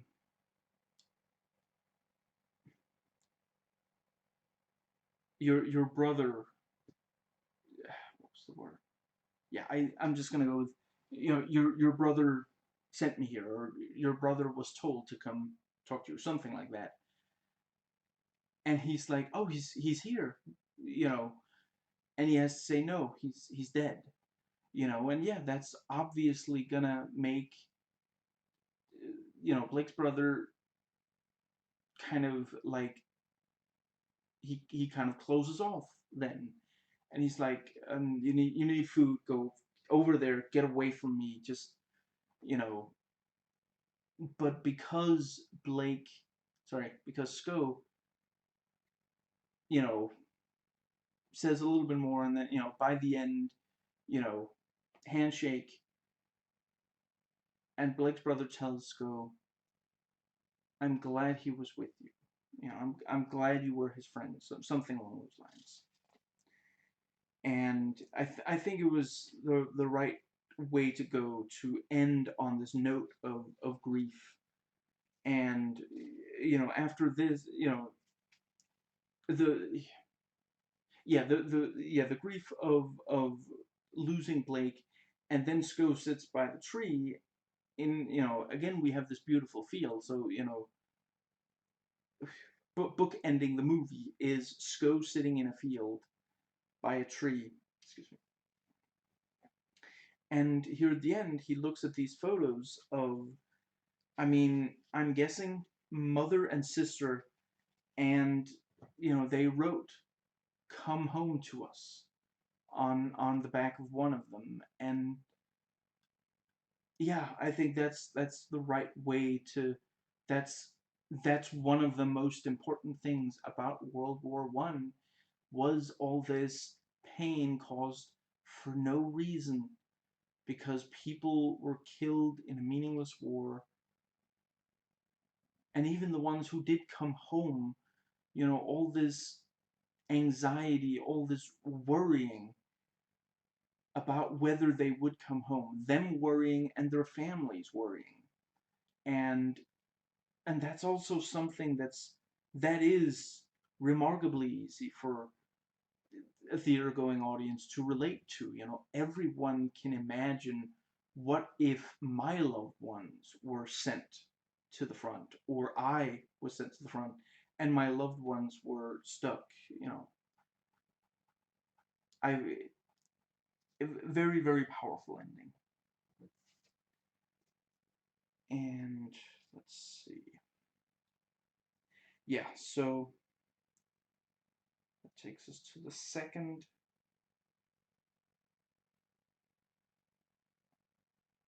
There we go. Second section, which I entitled Notes Taken Before Watching. Now, yeah, I've kind of already said some of this, but I'm just going to go through. There are definitely way too few movies about World War One. World War II ones are far more frequent, and while World War II is extremely important, we should not forget how awful World War One was. Among the reasons for World War One being less common in movies than World War II is that World War II is more clearly heroic. When we won World War II, we were stopping the Nazis and the Holocaust. It led to proper alliances between lots of countries, which has helped prevent big wars between those countries since then. World War One did not have that kind of catharsis, and when it ended, very little had changed. A lot of people were dead. A lot were severely injured, and a lot of buildings had been destroyed, a lot of livelihoods, but the you can't really point to, well, at least this or that thing was, so yeah.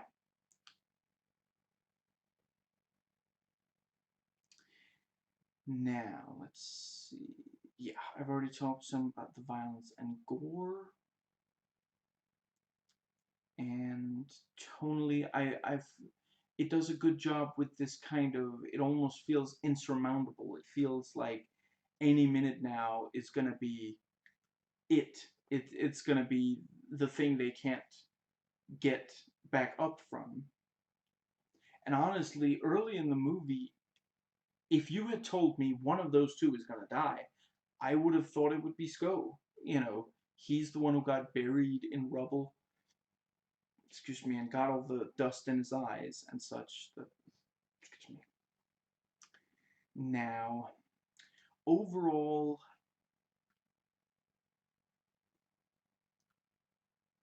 I don't want to sound like a snob, but I do think that the two All Quiet on the Western Front movies, they have strengths that this one doesn't, but this one also does things that they don't.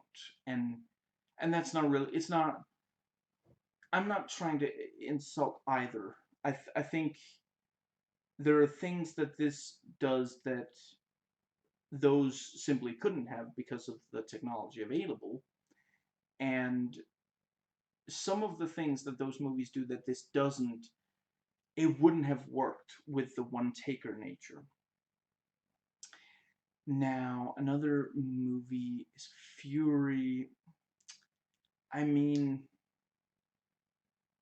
I like Fury more than this, but part of that is also that it's David Ayer, and it's one of David Ayer's best. I guess I think they both have compelling different things to really add. So I'm glad both exist. Now, a lot of different people have said a lot of different things about the one-taker nature. Now, some have said it was exhausting. I I partially agree. I just don't think it gets into bad kind of exhausting. Like it's a movie that leaves you drained, but it doesn't like yeah, it doesn't overpower you. Some said it's like a video game, and some people said that's a good thing. Some said it's a bad thing. There's definitely like I'm not gonna lie, it kind of reminded me of some of the like yeah, like the tutorial in the what's it called? Splinter Cell Blacklist, where you're also hiding from people and like crawling through, you know, yeah, later in the game, you know, yeah, yeah, even just later in the tutorial, you do get guns, but at at the very start of the tutorial, excuse me, once you start being able to control the character, you have to just crawl through, not quite trenches, but yeah. I'm excuse me. I get that one thing that people definitely thought about was something like Call of Duty. I haven't played those games, so yeah, didn't remind me. Some say there's too much focus on the technical. I can for sure see, yeah. Ultimately, I think that I guess you might say that you do. It's a movie that sometimes forces you to work harder as an audience member to, disappear into the movie, to not, excuse me, to not focus on the technical aspects. But I do think it's worth that effort. And many have said it's immersive. I agree. Some say it's gimmicky. I honestly, it didn't bother me. I see what they mean. And some, yeah, some said you'll end up really wanting it to cut. Some said that's a good thing. Some said it's a bad thing.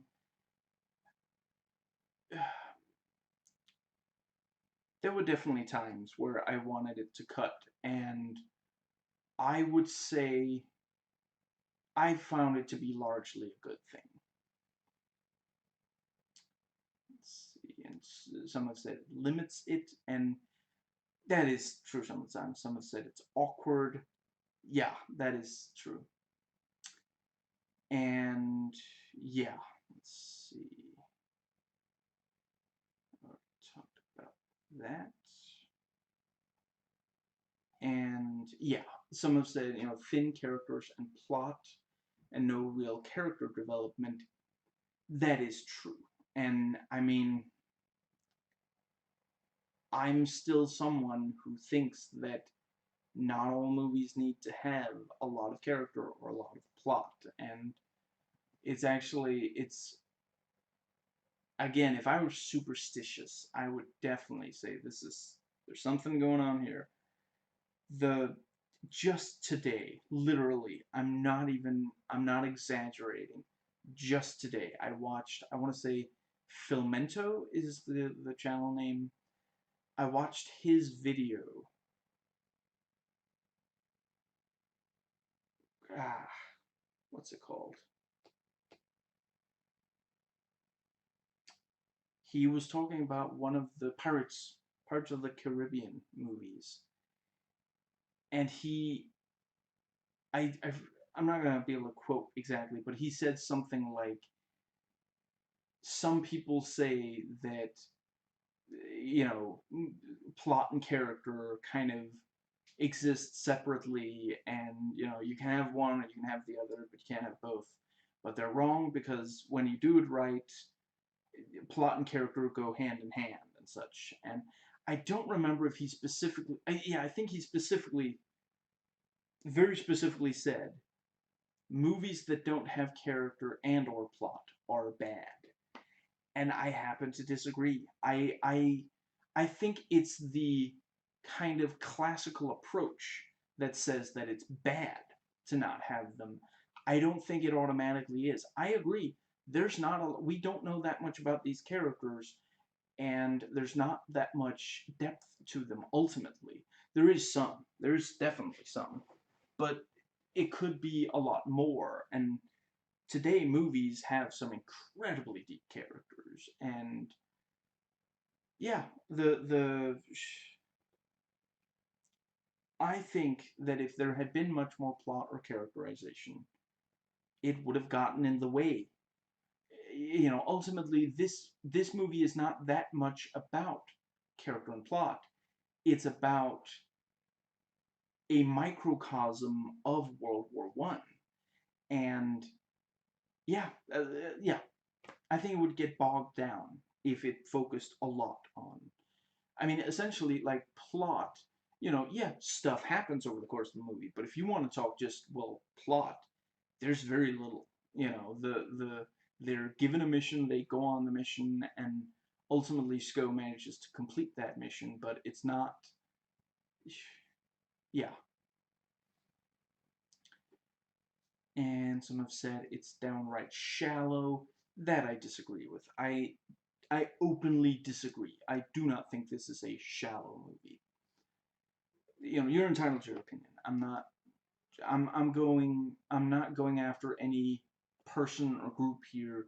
I just want to try to get into what I think about these are opinions that I noted, and I'm you know noted before watching the movie, and now I'm trying to say where I'm at for this. And yeah, I saw some say, why only two soldiers? Well, yeah, that's the yeah, I already mentioned that. That's how they did it.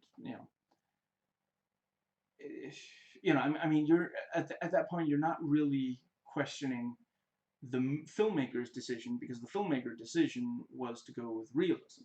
What you're questioning is why the why the officers would make that choice.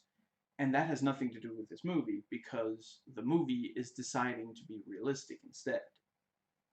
Now, and why these two? I mean, you could definitely make an argument that I mean them sending the more the more experienced Sko, that's by accident. The guy they're intentionally sending is Blake. Sko just happened to come with into the briefing.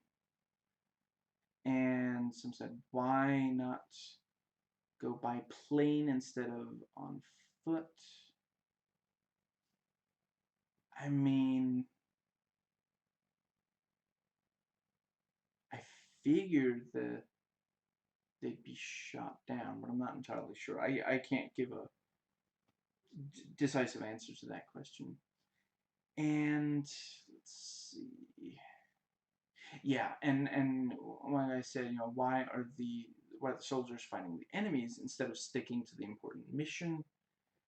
I don't think there was any time where they actually, rather than focus on the mission, take time away from the. If they fight enemies, it's because they feel that they have to, basically. And yeah, some pointed out how bad the Germans are at aiming. I already mentioned one said that they mistakes World War One for World War Two. And let's see. Yeah, the some say not great story, and like I say, I don't think that's necessary, and maybe especially for this kind of thing, Fury doesn't have a great story either, a lot of plot, and All Quiet on the Western Front.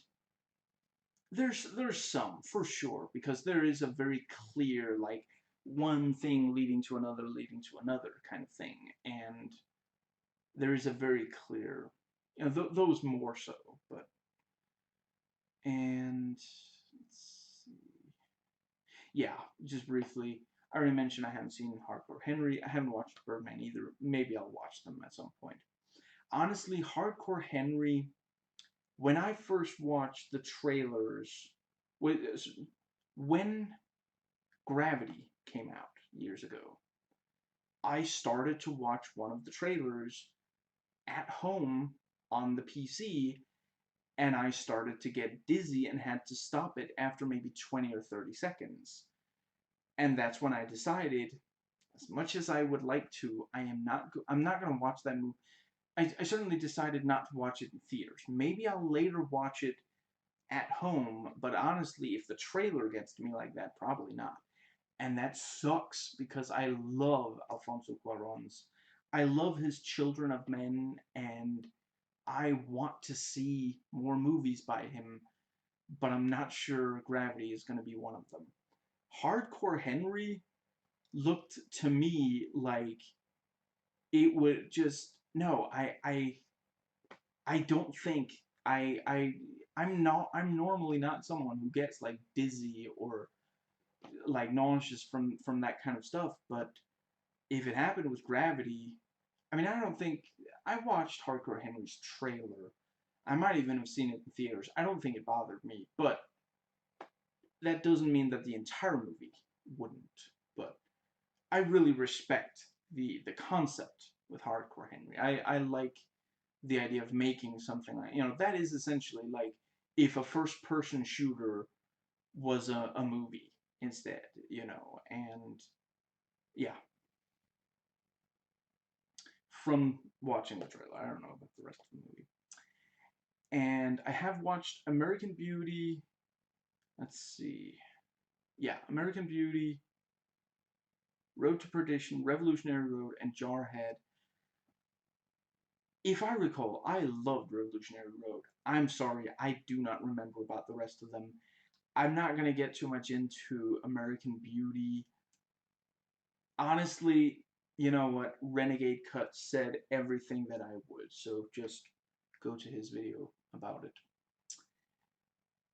And let's see, yeah, one thing I saw some say was that there was too little action, and it's not good action. I see what they mean. I mean, honestly, I'm not sure. That's kind of the thing. With this concept, you might think it's going to be an action movie. I'm not sure I would call this an action movie. It's really more of a thriller with, excuse me, occasional brief action scenes. Excuse me, but it's more of a thriller slash horror, occasionally horror movie, like Midnight Screamings also points out. Yeah, I 100% like if you want an action movie, this is not like if you've watched this far into the video, you're not you either watched the movie or are spoiled all the good stuff about it anyway. But hypothetically, if someone is watching this and no, I don't think I wouldn't recommend like yeah, if I was talking to someone who loved action movies and didn't really care too much about like if you don't care about world wars and you don't want a thriller set in a world war, if you want an action movie out of it, I don't think you're going to be satisfied. No.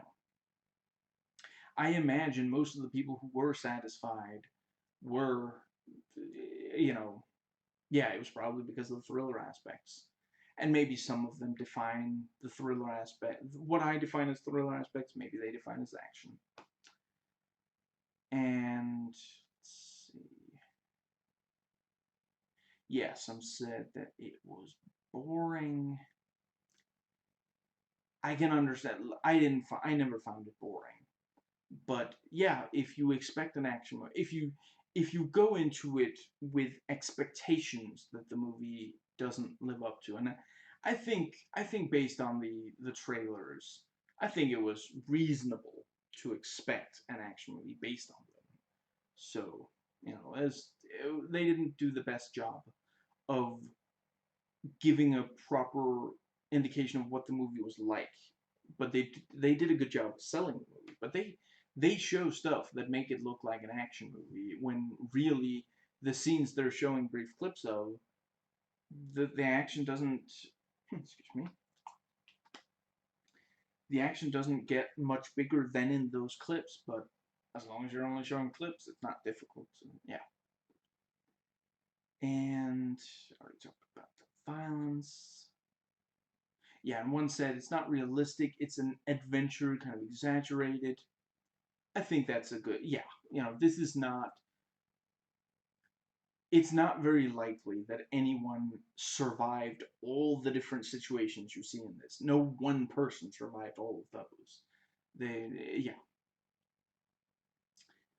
And let's see. Let's talk about the ending. Talk about the baby.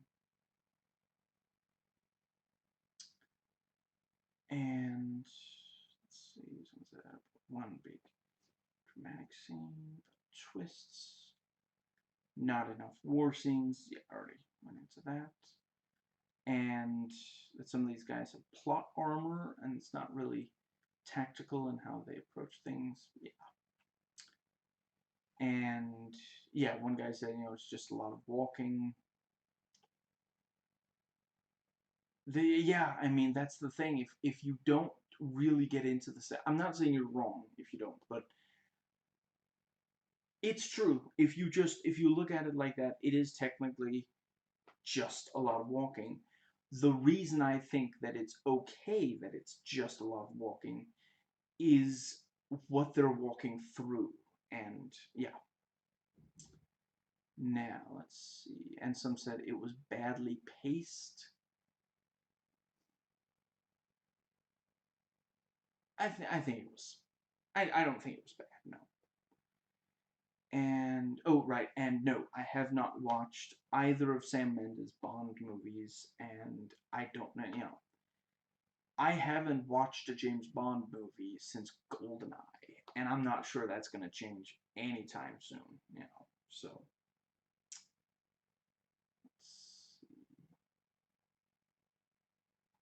right, I read that Tom Holland was considered for, I forget if it was Blake or Scope, but I'm glad that it's not, because I'm sorry, at least some people would be like, oh hey, it's Spider-Man. Not that they can't recognize that he's playing a different character, but just I think that this movie wisely it was very wise of this movie to keep to such a low. There really aren't very many. Um, let's see.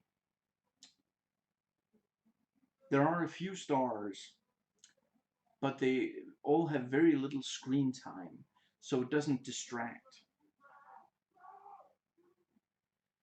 And let's see, I took some notes on the trailers, but all this stuff is stuff I already talked about. So let's see.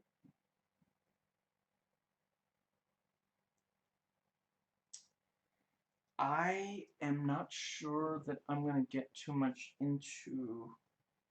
Let's see. I don't think I have a lot to add to the. Yeah, the yeah, all the brief notes I just went through. That's from stuff I read. That, yeah. Let's see. Yeah, you know what? I am gonna just briefly. Let's see. Just gonna quickly note the time stamp.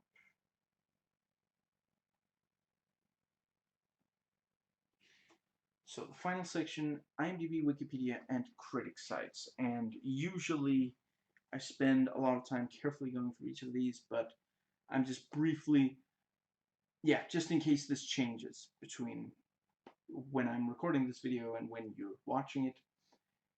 Let's see. Yeah, the critics' consensus. Hard-hitting, immersive, and impressive technical achievement. 1917 captures the trench warfare of World War I with raw, startling immediacy. It's got like a 90% on its main.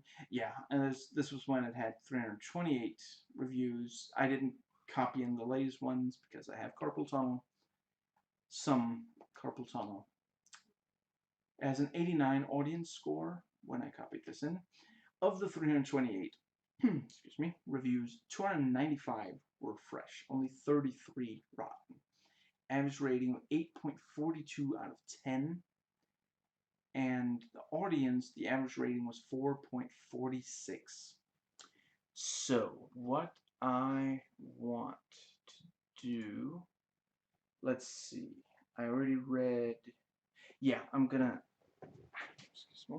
Let's see. So if we say IMDb, yeah, there it is.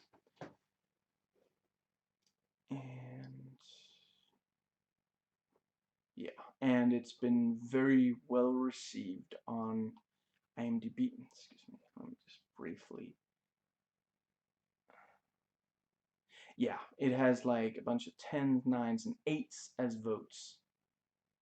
Yeah, this I copied in days ago and I read.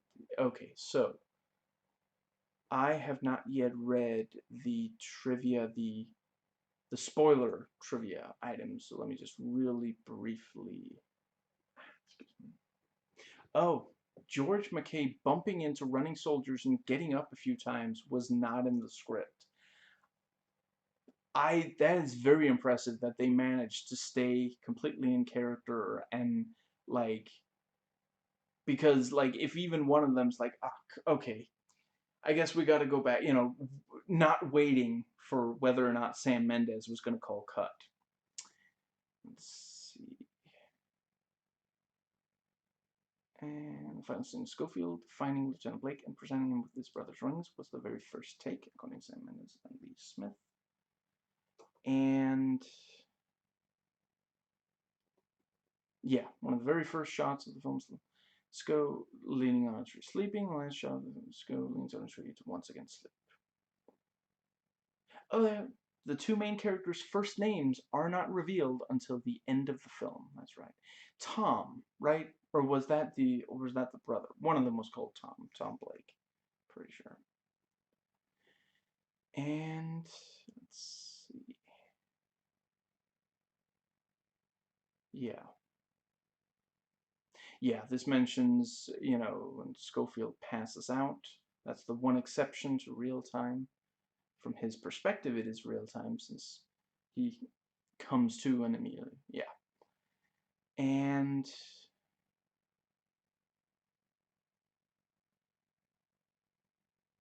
oh, fair enough. The basic premise of this film, getting a message to a frontline unit to cancel a military push, was also used in Peter Weir's World War I set film Gallipoli. Well, I'm obviously going to be watching that. That's, yeah. But yeah, but yeah, this is based on an original screenplay. But yeah, the basic premise is not unique to this. And let's see.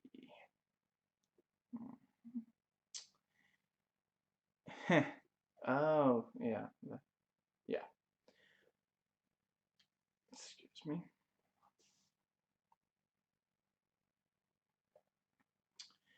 Okay. I guess that's gonna. Yeah. Okay, so we have Wikipedia. Christy Wilson Cairns. That's the writer's name. Okay, so let's see. I am definitely not gonna just be reading aloud. I'm gonna try to skim this, see if there's something interesting in the movie's Wikipedia entry, and otherwise, let's see.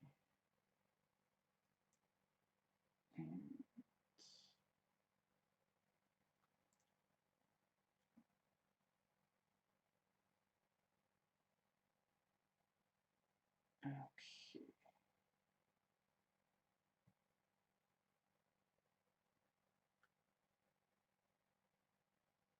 Yeah, apparently Tom Blake is the main Blake, and then yeah, Joseph Blake was the other guy.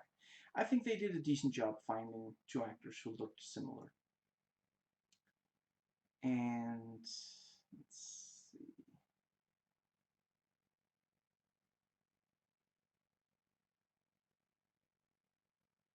Excuse me.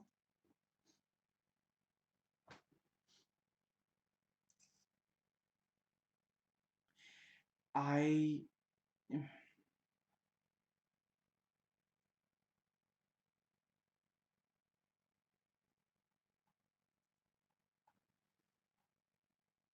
I'm not saying that me saying the following is going to make it much more likely that it'll happen.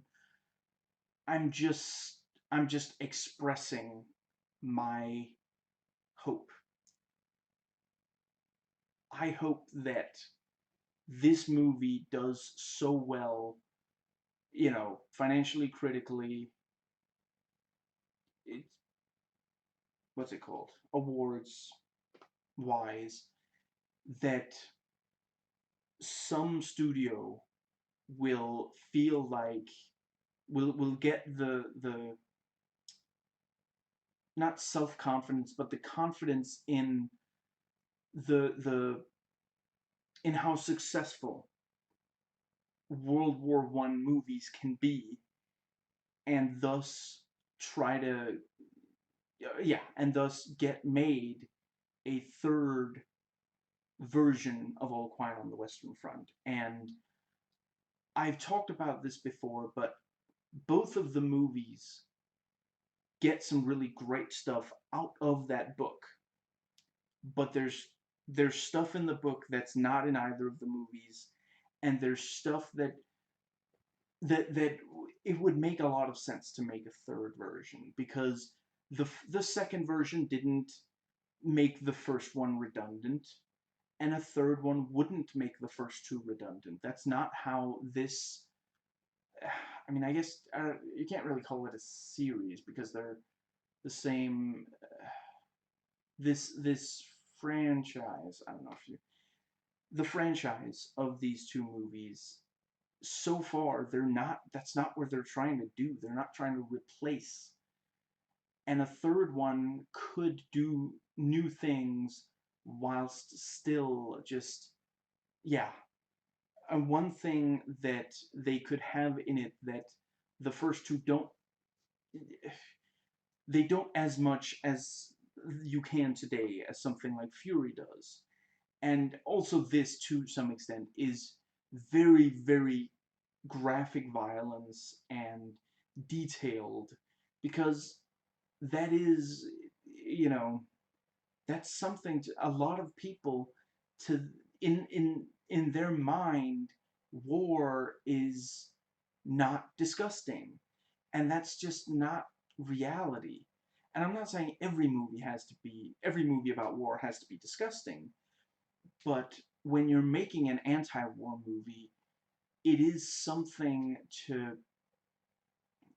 I'm not saying that everything disgusting, that something being disgusting means you shouldn't do it, but there are people who the thing that is most likely to convince them that war is horrible is to make sure they realize how disgusting it is, and war is disgusting. And some of this has been covered. I think the Das Boot does an incredible job of capturing some of the disgust, in that it's not as much violence, but it's the yeah, it's the way they live in a submarine. How gross, and yeah. But yeah, a new version of All Quiet on the Western Front could use more gore, and it could bring in parts of the book, because that's the thing. That's the brilliant thing. When they made the second version, they didn't watch the first movie and say, well, looks good to me, let's just do everything they did, but with a new cast and new camera technology. No, no, no. They watched the original and they read the book, and they said, these are some things that are in the first one that I think should be in ours, but here's some stuff that's in the book that's not in the first movie that would be good to put in the movie. And I love both of the movies. I think they have strengths and weaknesses both. I am really glad that both exist, and I hope I think everyone who wants to watch anti-war movies should watch both of them. And yes, I acknowledge there are things about them that are, sometimes you do have to kind of just suffer through some of the, both of them do have weaknesses, but in the long run, they're well worth watching, and they're, yeah, absolutely incredible. And I really think that, it's too bad that it's now too late to. It would have been great if they had made a third one. Excuse me. That literally could come out in like 2017 or 2018, I guess, when on the 100 year, on maybe they could have released it. Maybe the exact day of release in theaters could have been the 100-year anniversary of the war ending. That would have been just perfect, and that's obviously too late now. Thankfully, the war didn't go into 1920 as well. But I do think that I would love it. Okay, if hypothetically, this is crazy, this is definitely not happening, but hypothetically, someone watching this either is a movie producer or like can get in touch with one, please make this happen. Please make another version of All Quiet on the Western Front. Just, it would be so amazing. And there's still, yeah, the if you look at the book, I'm not spoiling it here, but if you look at the book, there are things in there that aren't in the first two, and the yeah, I it wouldn't devalue the first two to make another one. Excuse me. So let me just return to Wikipedia. Let's see. And some shots required the use of as many as 500 background extras. Yeah, I that yeah, it's incredible. They really. I don't think there's any other movie, and that's, for sure the one take idea has some, some weaknesses. I don't think any other movie has convinced me that has so thoroughly convinced me that I was actually seeing an entire army, like 500 yeah, hundreds of of military members, you know, without it cutting. That, yeah. Let's see.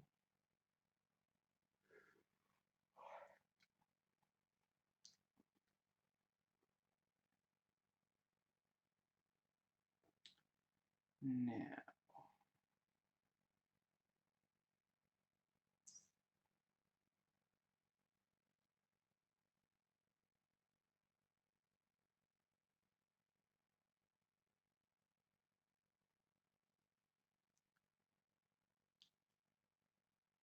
right, and the list of accolades, and I guess that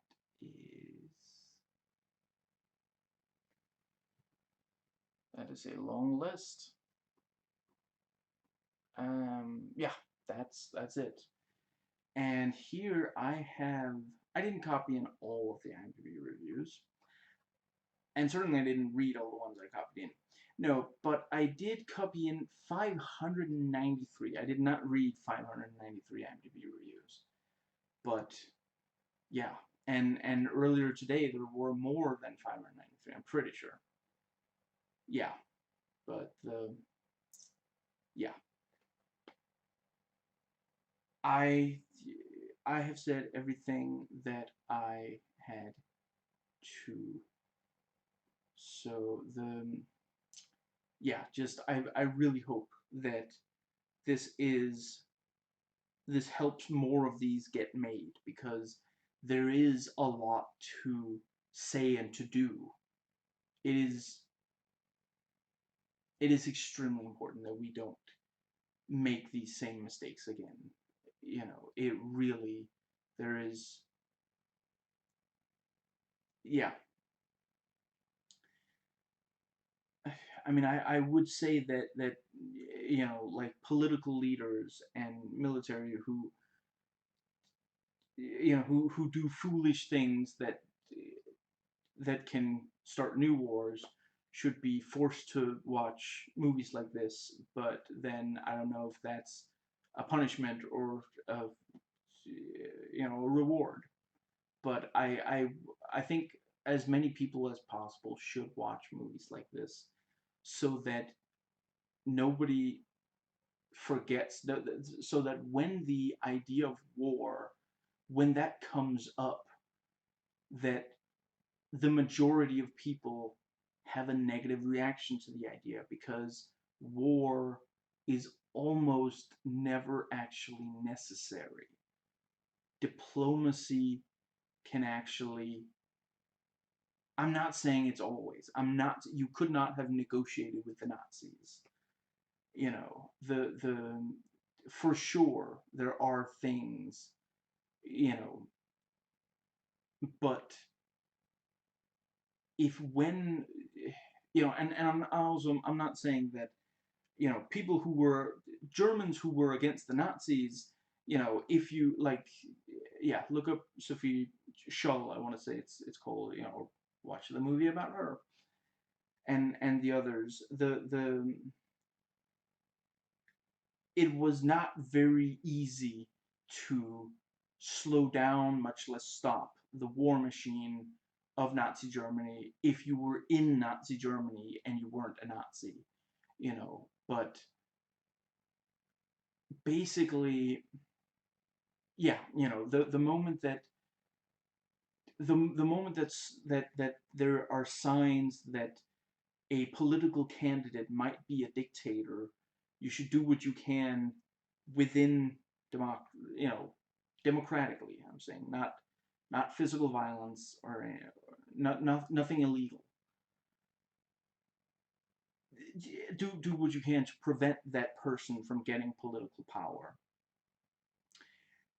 And once when it's not a dictatorship, if it's a democracy and people start talking about maybe there'll be a war, then then you do have the democratic tools.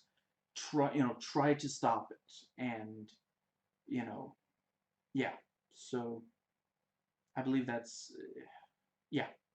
So I hope you enjoyed watching as I enjoyed watching and recording, and I'll catch you next time.